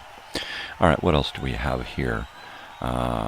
Thursday night at 8 o'clock. It's the Mac Davis Show, Variety. He's got some guests on there. Shields and Yarnell. That's classic 70s right there. That's enough said, right? Roy Rogers, Dale Evans, Steve Forrest, John Biner. Oh, John Biner. There's a kook. Shields and Yarnell. Roy Rogers and Dale Evans and Mac sing a song together. Dale sings her own song. And I Write the Songs is what Mac sings alone. A Barry Manilow song. That's great. The Waltons also at 8. 1973 episode. Olivia Walton is the victim of polio. Oh, shit. Well, let's see. Película Los Amantes de Montparnasse. What the hell that means? I have no idea. 1961, Sodom and Gomorrah. Robert Aldridge and Sergio Leone co-direct. Oh, yeah. At 8:30, Barney Miller. And because it's all movies and weird shit after that, there's nothing else on until 9. Streets of San Francisco. That's great. Michael Douglas co-stars with the immortal nose, Carl Malden. Don't leave home without it. What, your nose? Yeah, don't leave home without your nose. Bradford Dillman is in this episode. I love Bradford Dillman. He's in a lot of stuff, a bunch of sci-fi stuff. He's in Planet of the Apes 3, the original Planet of the Apes series. He's in the third as a veterinarian, I believe, a psychologist. No, it's not. He's just a psychologist, I believe. But the apes are being held at the zoo. And he's also in a 1978, I think the original version of Piranha. That's a great one. Heather Menzies is in that with him. Let's see. And then we've also got part 1 of The Greatest Story Ever Told. I hate when they did that shit on TV. Let's watch a movie, but we can only watch half tonight because we got to squeeze in the commercials. Right? Yeah, shown in 2 parts. Concludes like 4 days later and some shit. That just pisses me off. All right, great performances. More Bach. Let's see. Oral Roberts, Spring is Hope. There we go. Oral. All right, Oral. Anus. Unus, Eunice, Anus. Anus, Unus, Anus. Barnaby Jones, a distressed newspaper editor, seeks Barnaby's aid in finding his bride, who mysteriously vanished following the wedding ceremony. I don't know that I recall this episode. Leslie Carlson, Robert Hogan, Tim O'Connor. Let's see, anybody ring a bell there? Ruth? No? I don't recognize this episode. We just finished watching the whole series, my wife and I. ABC News Close-Up, a study of the financial side of the U.S. medical care. Let's see what this close-up is all about. Special, examining America's healthcare system. According to this report, which relies heavily on interviews with doctors and patients, government-funded programs like Medicare, for the ages, and Medicaid for the poor, are rife with fraud and abuse. They resulted, says producer Stephen Fleischman, in a socialized bonanza for some practitioners. Inferior care for some patients, and extravagant costs for the public. Yep. Boy, they saw the writing on the wall, didn't they? Following scenes of New York Medicaid mills neighborhood centers that offer a range of medical services. One doctor discusses ping-ponging, in which a mill patient is suffering among unneeded specialties or given unnecessary tests, right? Yeah, we better just start from scratch here. Yeah, but we gotta do your whole workup here, exactly. That still happens. Now it's okay. It's mandatory now that you have to start and do all the follow. Why? Because the lobbyists, insurance company lobbyists, fucking won. Okay, says one woman, I came in for a cold and I came out with 3 or 4 prescriptions and a prescription for glasses also. Yeah, exactly. Clinical laboratories in New Jersey come under scrutiny too. Kickbacks and dishonest billing are cited as the phenomenon of mom and pop labs, which may operate out of sun porches, basements, or garages. The program, being edited at press time, also includes segments on California's private hospitals and prepayment health plans. Ugh. There you go. You know, you look back and you see that nothing's changed. You know, the system is still fucking over the people it's supposed to be taking care of. Plain and simple. Why? That fucking nasty green, dude. And then, of course, at 10:30, there's Dick Van Dyke. So, yay. Mannix at 11:30. Johnny Carson with John Biner again. John Biner. I guess we're going to have to look up John Biner now and put him in the video time machine if we can. If we get to make it. I'm so busy today. I'm going to have to stay up late tonight to finish it. I'm going to try and work on it right after here. And right up until I got to take a shower and get in the car. So, fingers crossed that I'll have a video time machine for us. I wish I had a backup. Like, okay, we're going to do a repeat. Or a best of. I don't have that. I don't. The Shoes of the Fisherman. I'm not an Anthony Quinn guy. Combat. Got enough of that on DVD. Magician. Bill Bixby is the magician. I remember that show.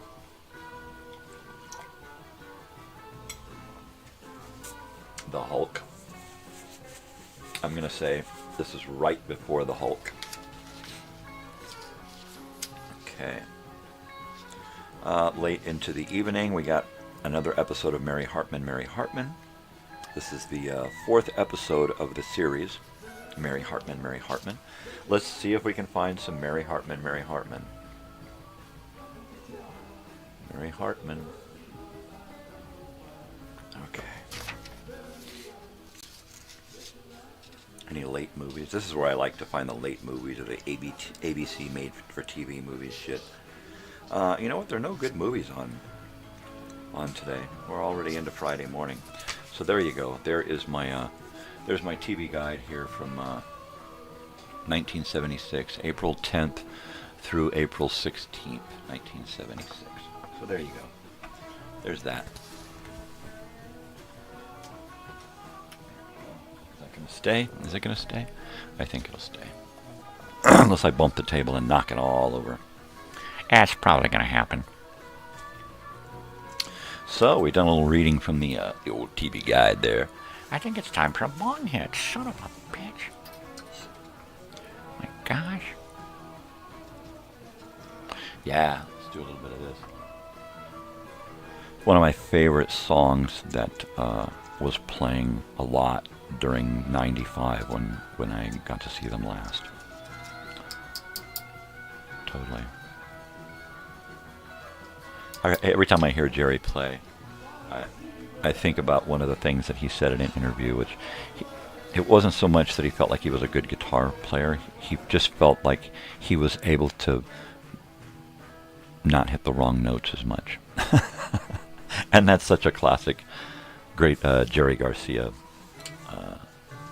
line. And it's just that right there just says a lot about who Jerry Garcia was. Totally.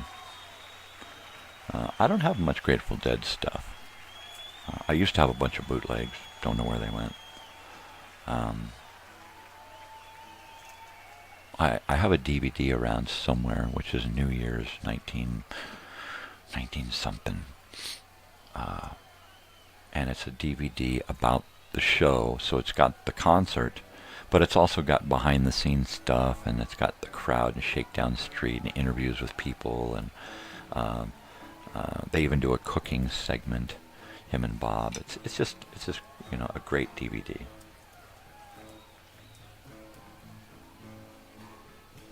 So yeah, I'll have to look to see if I can dig up some elements for the VTM, the Video Time Machine. So let's see, what are we looking at? We're looking at Brian Keith, John Biner. You'll know who John Biner is if you're my age and you don't know right now. Once you see his face, you go, oh, that guy. Mary Hartman.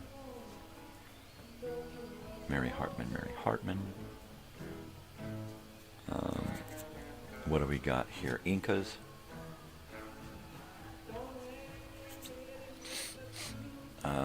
So that's cool.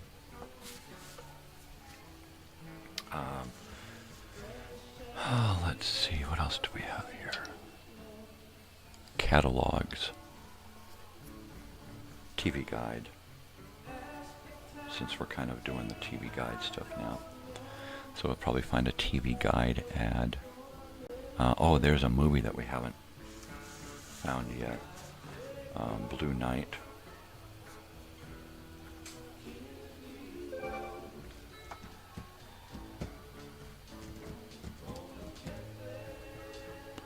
Uh, 1976. George Kennedy. Okay, there we go there. What else can we work on for this week?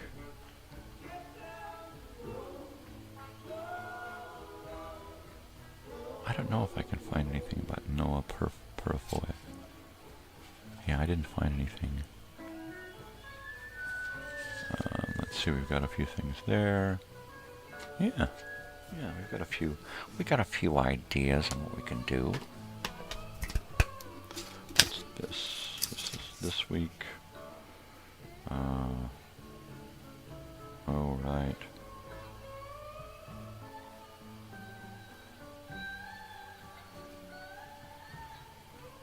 We had another.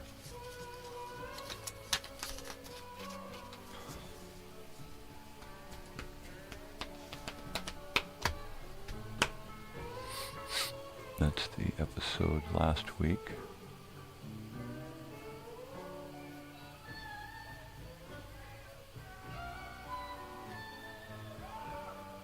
Right. That's the one that is Richard Chamberlain and Val Kilmer. Okay. Well, there you go. Let's see. Let's get this bong hit rolling here. Gotta keep making notes. If I don't make notes, I will forget what my thoughts were. So there's that.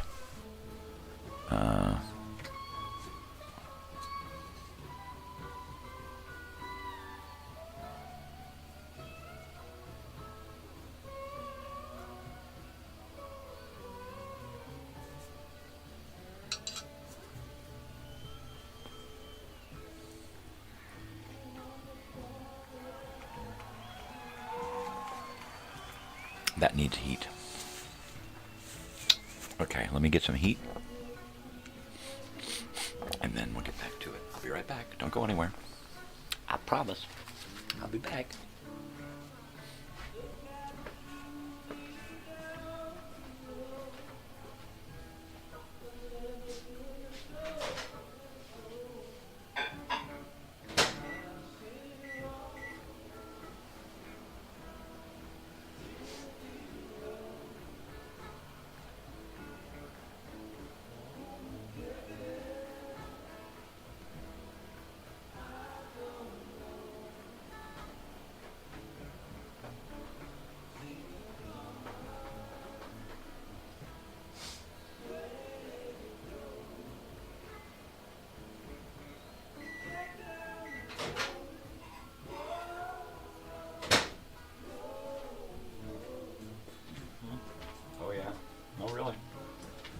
still here. I am.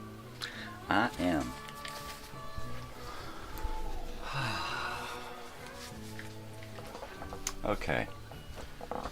What is going? So you see this on my box here? You know what that is, right? That's a Simon. We're going to actually play with one of those one of these days. Maybe next week. Let's do that next week. Let's pull out the old Simon. If I can get some batteries, we'll pull out the old Simon and hook it up, and we'll sit out here and play Simon in the morning next week, Thursday. Won't that be fun? Won't that be fun? I'm still glitchy. What's up with the glitchiness? I don't know what it is. It's a son of a glitch. Okay, coffee's hot. Bong is fresh.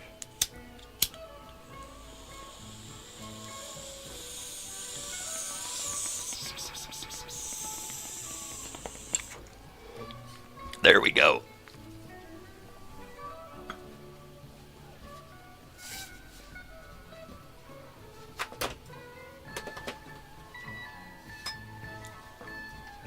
Totally.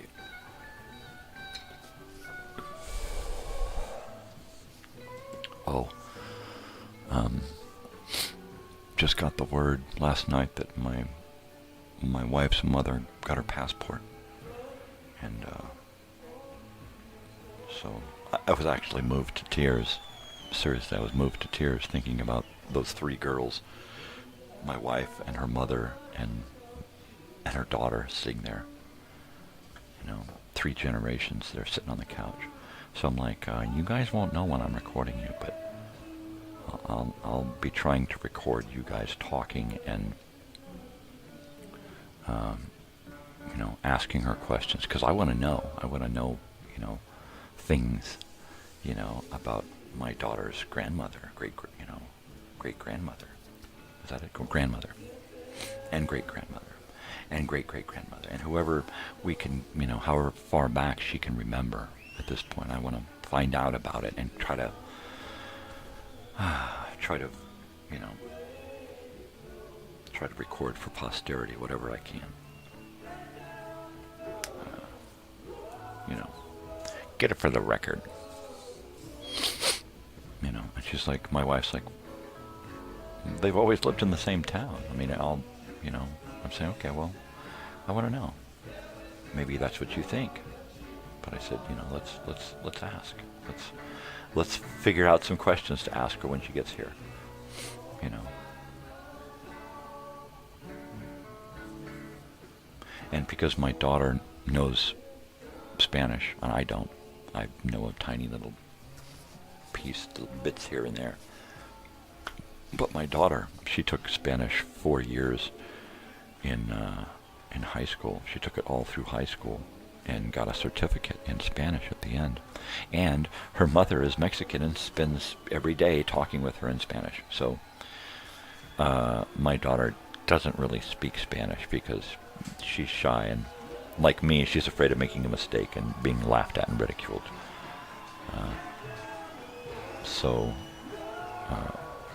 Yeah.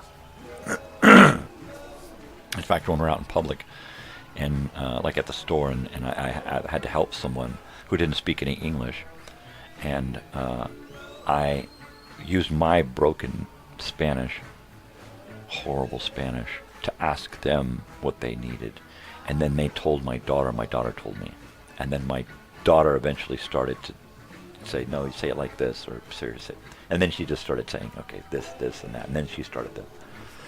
I think now that she's gone through a few years of college and university, that she's going to be a little better equipped to communicate in Spanish. So that should be great to see. You know, 3 generations of girls sitting on the couch here. That happens all the time with her family in various places here and abroad, where there's multiple generations of the family in one room, right? Great grandkids, kids, parents, great-grandparents, I mean, it's amazing how many generations they can fit under one roof at any given time, right? So for me, it'll just be a awesome to see the three of them sitting there on the couch. Speaking of the couch, last night my wife and I sat on the couch for like an hour and a half, and each of us with our phones were scrolling through looking for yet another new couch, because this one doesn't make into a bed, and we should have thought get a couch that makes into a bed, right? But no. The most important thing we were thinking of when we ordered this couch was make sure that the cushions come off and are removable and zippable so they can be cleaned. That was our main concern. Because I hate couches that everything is fixed to the frame, and you can't clean it. You just cannot clean it properly. And then there's always a spot in some corner somewhere where there's no seam, or a seam breaks loose, and there's a spot where the couch just eats everything. And then it goes into the couch between, that cover on the bottom, and pretty soon you've got this whole vault full of stuff down in there, and it's horrible. I hate that. I hate it. I bloody hate it. That was Row Jimmy.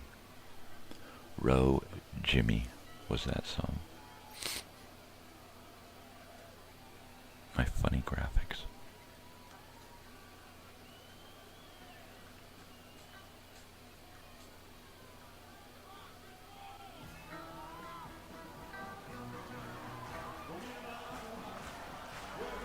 There we go. So there you are. There you have it.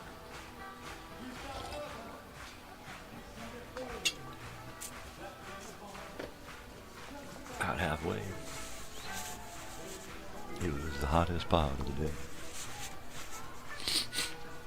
Yeah, during 1990, mainly 1995, I was really into the Grateful Dead. Went and saw them a few times. It wasn't in like following them, but I did go to a few weekends where we spent the whole weekend there, and I only went in one night, spent the rest of the time on Shakedown Street. So I got the whole experience as best as I could. I mean, I did mushrooms and stuff, but I didn't do anything like what are they, balloons, of what do you call it? Not heroin, but the the gas that you doctors give you, laughing gas. I didn't do that shit, like whippets and whatnot. No, I just did the natural stuff. I smoked cigarettes, I smoked marijuana, and I ate mushrooms. That was pretty much the extent of what I've been doing my entire life, and on a limited basis. I mean, I've probably smoked more cigarettes and marijuana than anything else. I could probably count the amount of times that I've done acid and or mushrooms on all of my fingers and toes. It hasn't really been, like other people like, yeah, I did like hundreds of times, dude. Yeah, that's not me. But, maybe a dozen or more times,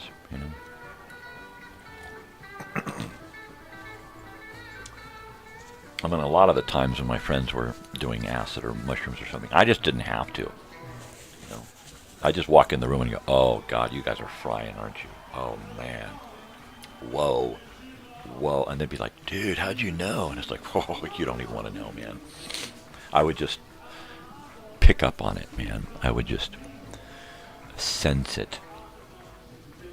And that was true. I mean, ask anybody that knows me from back then who was doing fry at the time. Oh, yeah, dude. He'd walk in and start frying balls even if he wasn't on it. Totally. Oh, my. Yeah.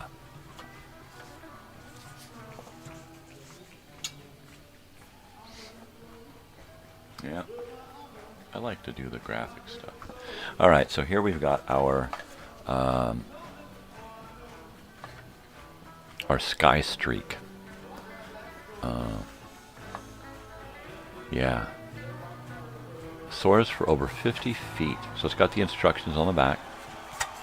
So we are going to open this guy up, and I try to save the boxes. I may take this apart and stick it back in the box at some point, just so I can save it. And that's it. That's all there is to it. That's all there is to it. So there's the instructions. Here we go. Let me tilt that so you guys can see it.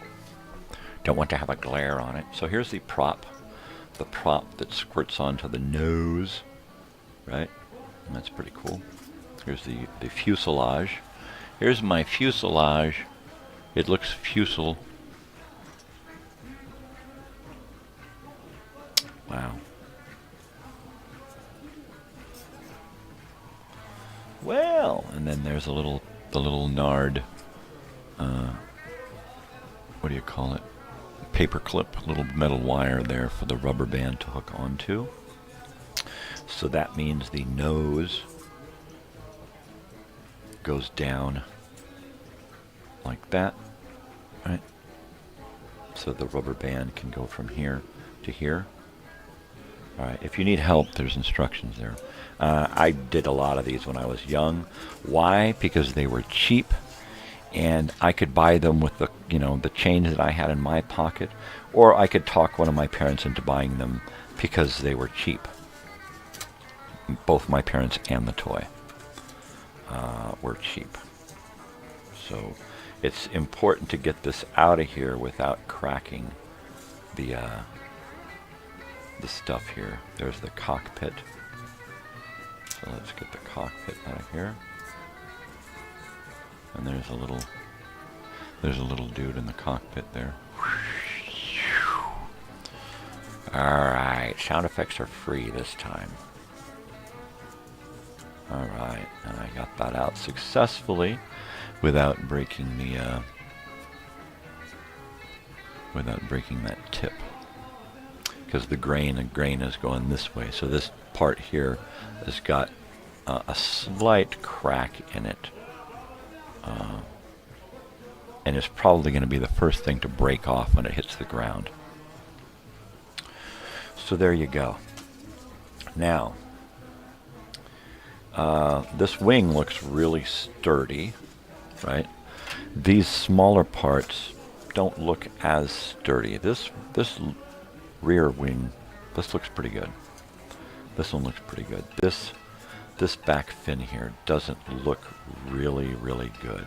What I might do with this, which is probably going to offset my weight, so I'll have to counterweight the front, is I'm going to take a piece of clear tape and cover this in clear tape to strengthen it. It'll make it just slightly heavier. And then what I'll do is I can take a piece of tape about the same size and add it to the front underneath the nose here, because this is kind of loose here.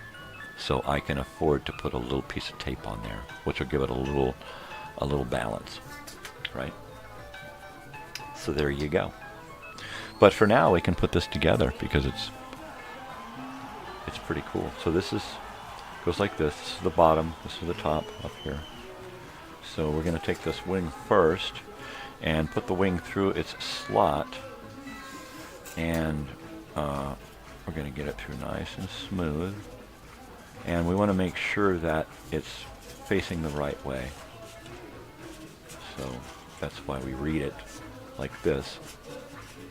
Alright, and it looks like we've got a lot of room here to adjust where the wings are going to sit. They can go more forward or they can go more back. And I think that's going to help with trying to figure out the weight after I adjust this thing here. I'm going to put some tape on that. And then what I have to do is just put enough tape on there so that I can still get it into that slot, because that's a tight slot. So I need to leave X amount of room down here for the there you go, for that slot. So there you go. There you are. There you have it. There it is. I think that looks about balanced. I am going to go ahead and measure it and see how close I can get to being even. That's 6:24, 30 seconds. And 6 and... Ooh, it's a little off.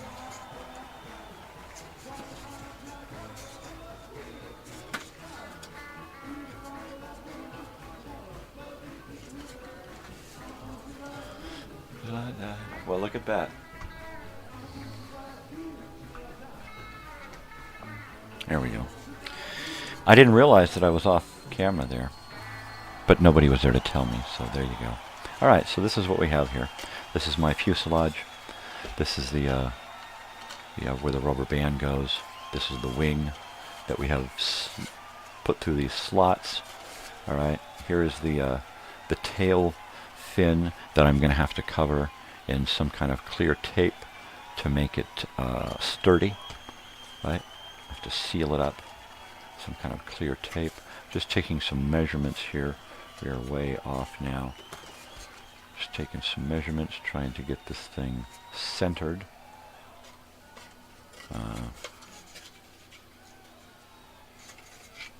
Yeah, that's not quite there.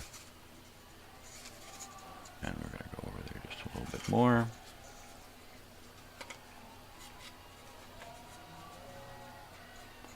And we are at 5 and 28, 30 seconds over here. So we need to go back.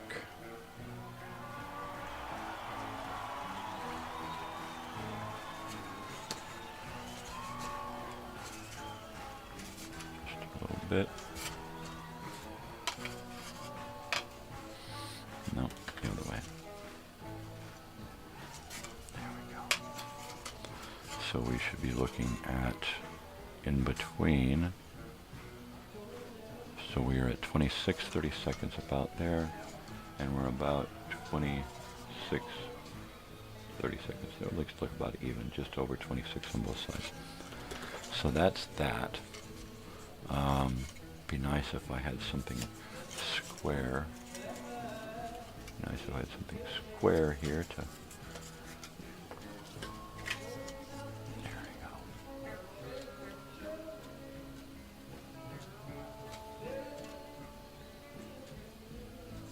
So it looks like it's pretty square.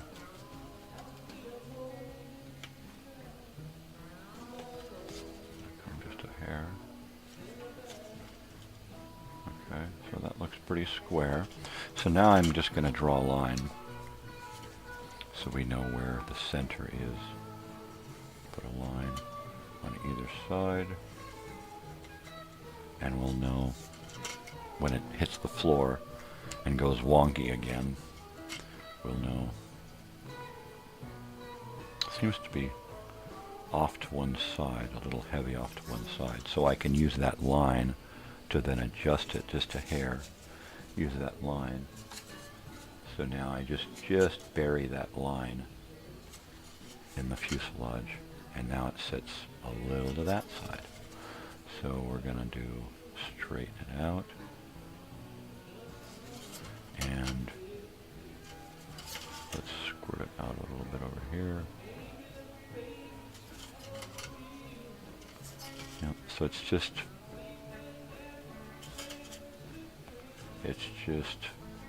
slightly off. There we go. Okay, so now we're balanced. We can get it to balance. Okay. So now we know what the center is. Let's go ahead and say this is the balanced center.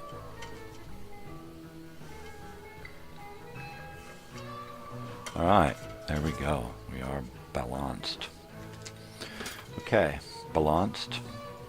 Yeah, so you put it in the middle and it'll go either way. Okay, very cool. And then this guy here,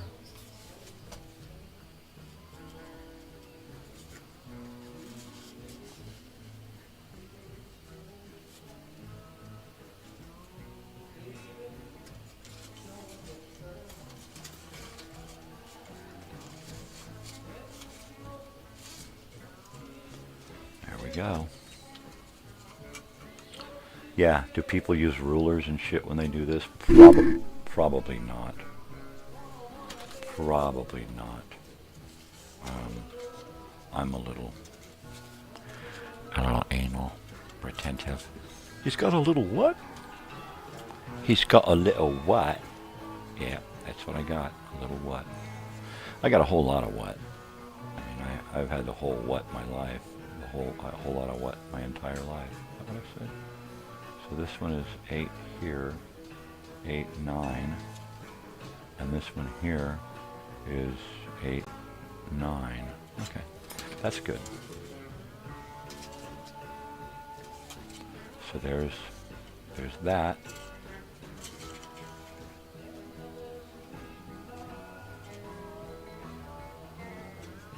And it looks pretty straight.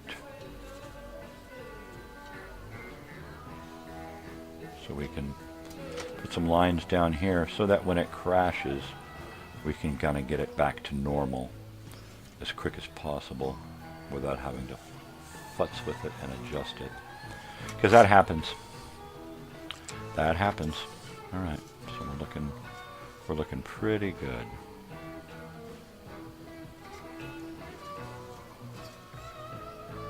All right, like that. And then there's this guy. I need to get a piece of clear tape.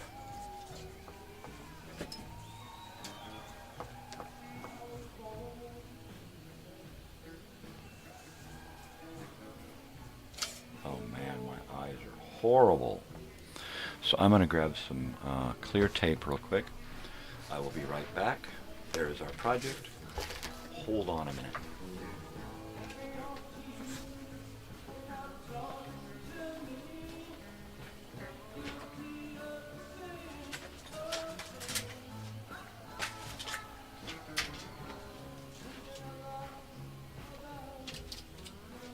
I got the tape. And I also got my bifocals here, because I gotta have bifocals to see what the hell I'm doing up close. So there we go. Let me grab a piece of clear tape that is not screwed up. Alright, let me go ahead and do what I was going to do here with my glasses. And that is take this and make this line legible.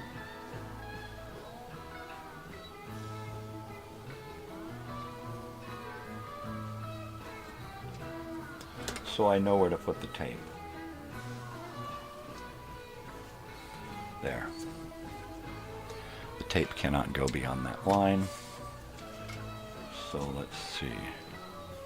Here is my tape.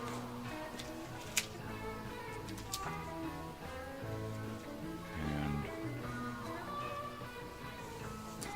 here is my line, right? So I will take the tape and put it on the line. Are you there? There we go. I wish I could zoom in, but I can't. I'm using my least useful camera as my desk camera, because it's not the greatest camera. It does not at all zoom. I might be able to fix it at some point, but I haven't gone there. Okay, so I've sealed it up on both sides. Here we go, I had to get close to it. So let's seal up that tape really good.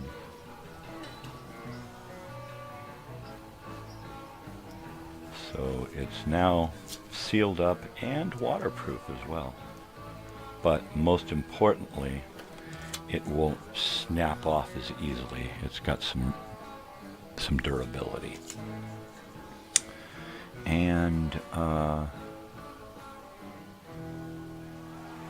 let's just go ahead and cut it off with some scissors.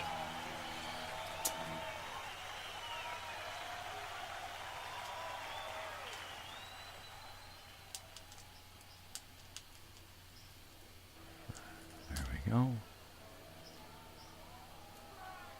Yeah, right. All right.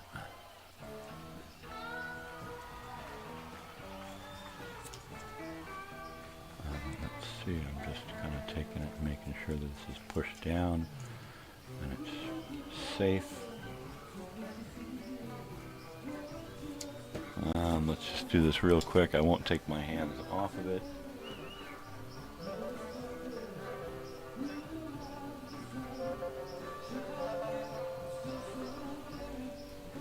My alarm. And we're back. Okay. Well, it looks like this is done. It's right along the line there. Put a line. So we sealed it up just above that line. I wish I could have gone further, but what I'll do is I'll try to jam it down in a little bit snug. Look, the rear wing is already screwed up. Okay, so let's get that in there.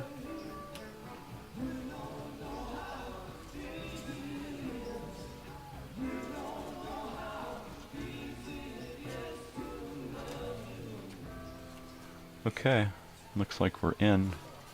We are in like flint. And at some point, once it flies, and I know that that is the position stuff needs to be in,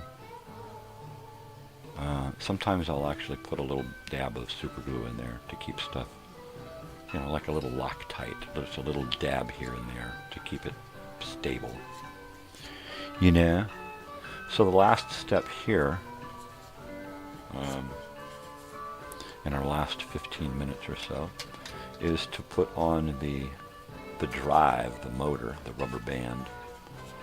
So it's hooked there, and it is hooked to the bottom there. And then basically all you have to do is just wind this thing up. You wind it, wind it, wind it, wind it, wind it, wind it, wind it, wind it, wind it, wind it, and that's it. It is now ready to fly. And see how far she flies. So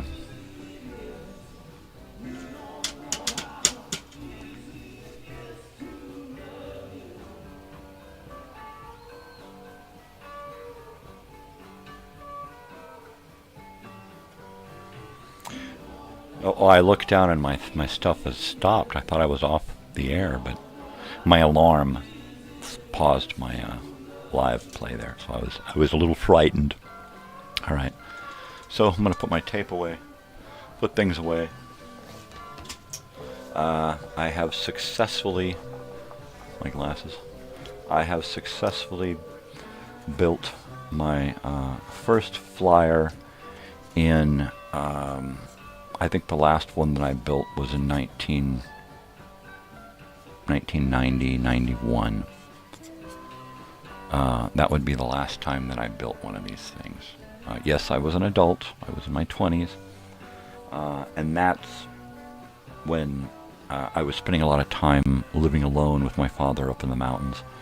And I didn't have anything to do. Oh, you look, I forgot to put on the pilot. So let me go ahead and switch cameras here again. We're going to take our pilot and we're going to put him in the fuselage area.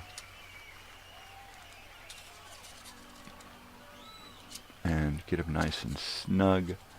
And that's it. Now it's cooking here. Now it's ready. So if I have trouble with balance, what I'll do is I'll try it first, just sliding the front wing forward, and you can see the slot on the front and the back of the wing there, that I've got a little room to play.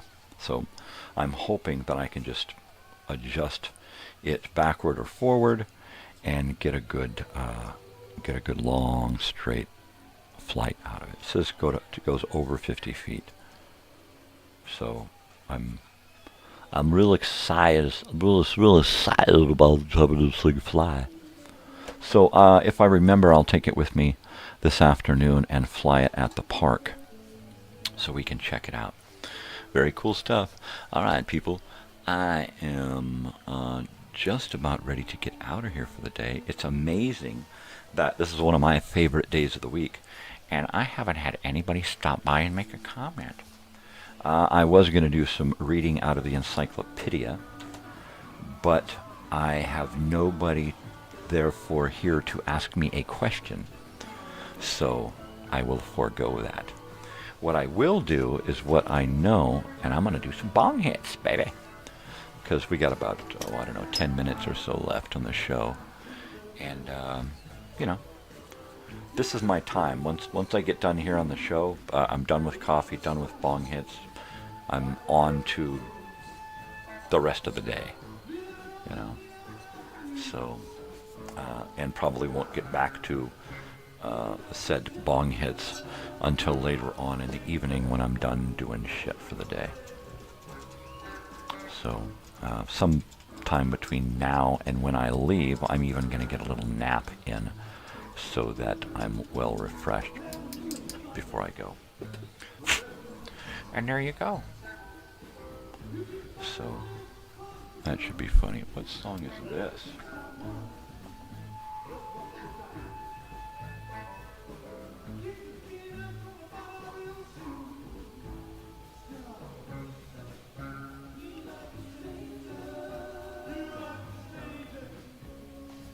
Totally. That's wicked. It's a great fucking song.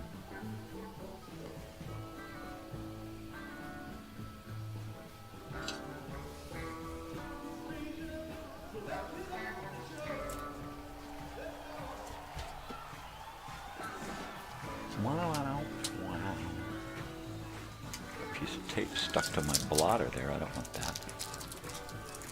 My blotter. My calendar. Alright, let me get rid of this little piece of balsa wood here. This can go in the trash. So yeah, what I used to do is I used to take these balsa wood planes and I used to take strips of balsa wood and I would create the airfoil stuff, right? The round shape of the wing. And then I would do that attached to a wing, right? And then from there, I would then, to the top of that, attach, like, I think paper and glue, right, to give it that shape. But I stayed with the lower wing. At some point, I even think I went to actually creating a frame out of balsa wood and then skin the whole wing in, typing paper, lightweight rice paper, and a little bit of glue to make it durable. And then I would modify them. I would build it and then fly it and then build it and fly it and just keep screwing around until I got it to fly well and far. Yeah, I think I lost one because we lived way up in the mountains and I just let it soar and it just went and kept going and kept going and kept going and kept going. It was like, oh shit, it's gone, man. That thing just went off and down into a valley and then just kept going. It was gone. Never saw it again. And then, of course, I crushed a couple.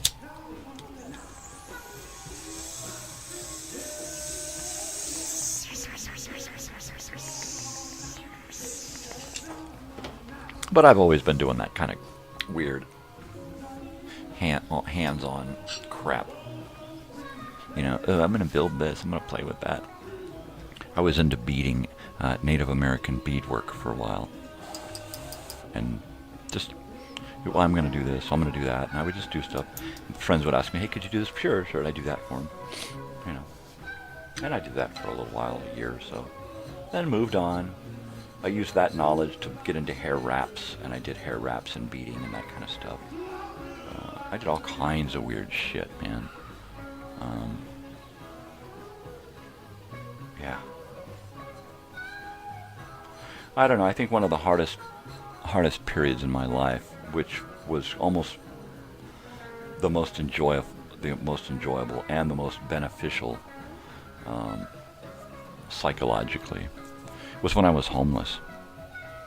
And I mean homeless on my own, living in my car with a tent and collecting cans and looking for work. And I mean, it was so free, you know.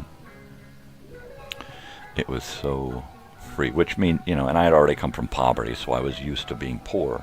I was used to struggle and strife. But, you know, those lessons really helped me when I went places in like new towns and didn't know anything and didn't know what was going on. Well, I always knew that when I went somewhere new, I could find a job within a day or two, and the right job within a week, and I could always find a place to go for food. Yeah. But it also helped me with Grateful Dead shows, you know, because that was a struggle sometimes, you know. Not always, because the people were always really cool at the Dead shows, you know. You never went hungry. You could always cop a buzz somewhere for free, if not cheap, you know. So, yeah, it was pretty cool. But living in Temecula, California, and being homeless and kind of on my own, and just kind of coming to the adult realization, the adult version of the realization that I'm on my own, man. I mean, I was on my own from birth until I got married. That was pretty much it. I'd spent a lot of time living with my father, lived with my family until I was 15, came back in my late teens and lived with my father for a couple of years in my 20s. We kind of bounced around together, winding up in the same places.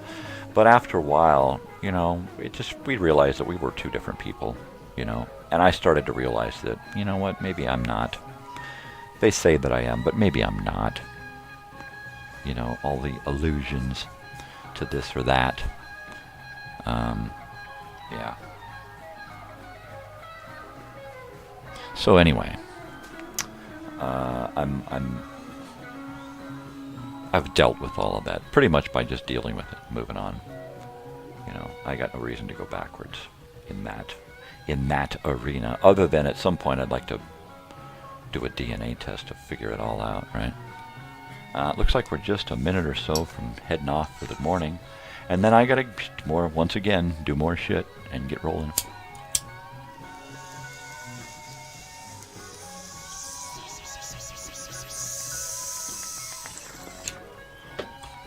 It's like every day or so I gotta clean this bong out, so it's about time to... I think I cleaned it out yesterday.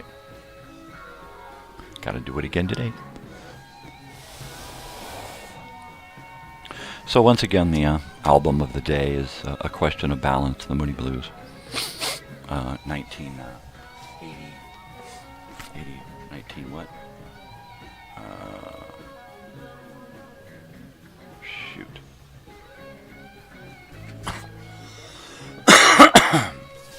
Of course, it's not going to say. It's not going to bloody say.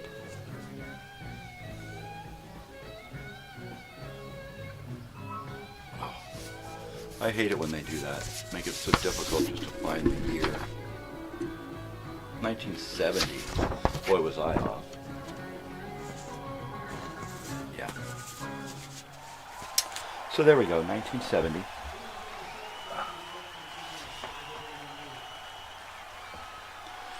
And, yeah, check that one out. It's going to go into my playlist.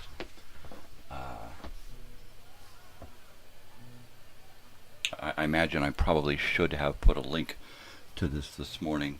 It's a little too late to do that now, so I will forego that. I'm going to go ahead and, there we go. I am going to go ahead and boot up my end closing of the show stuff here, because that's what I can do. And I'm going to go ahead and turn off that music. And let's see. Well, you know what time it is. And once again, I want to thank you all for showing up, either live or after the fact, what have you. I appreciate it. You know, it's very cool. Do what you want. Share, like, I don't care. That's not my bag, baby. All I care is that you be nice to each other. Spread peace and love, not bullshit.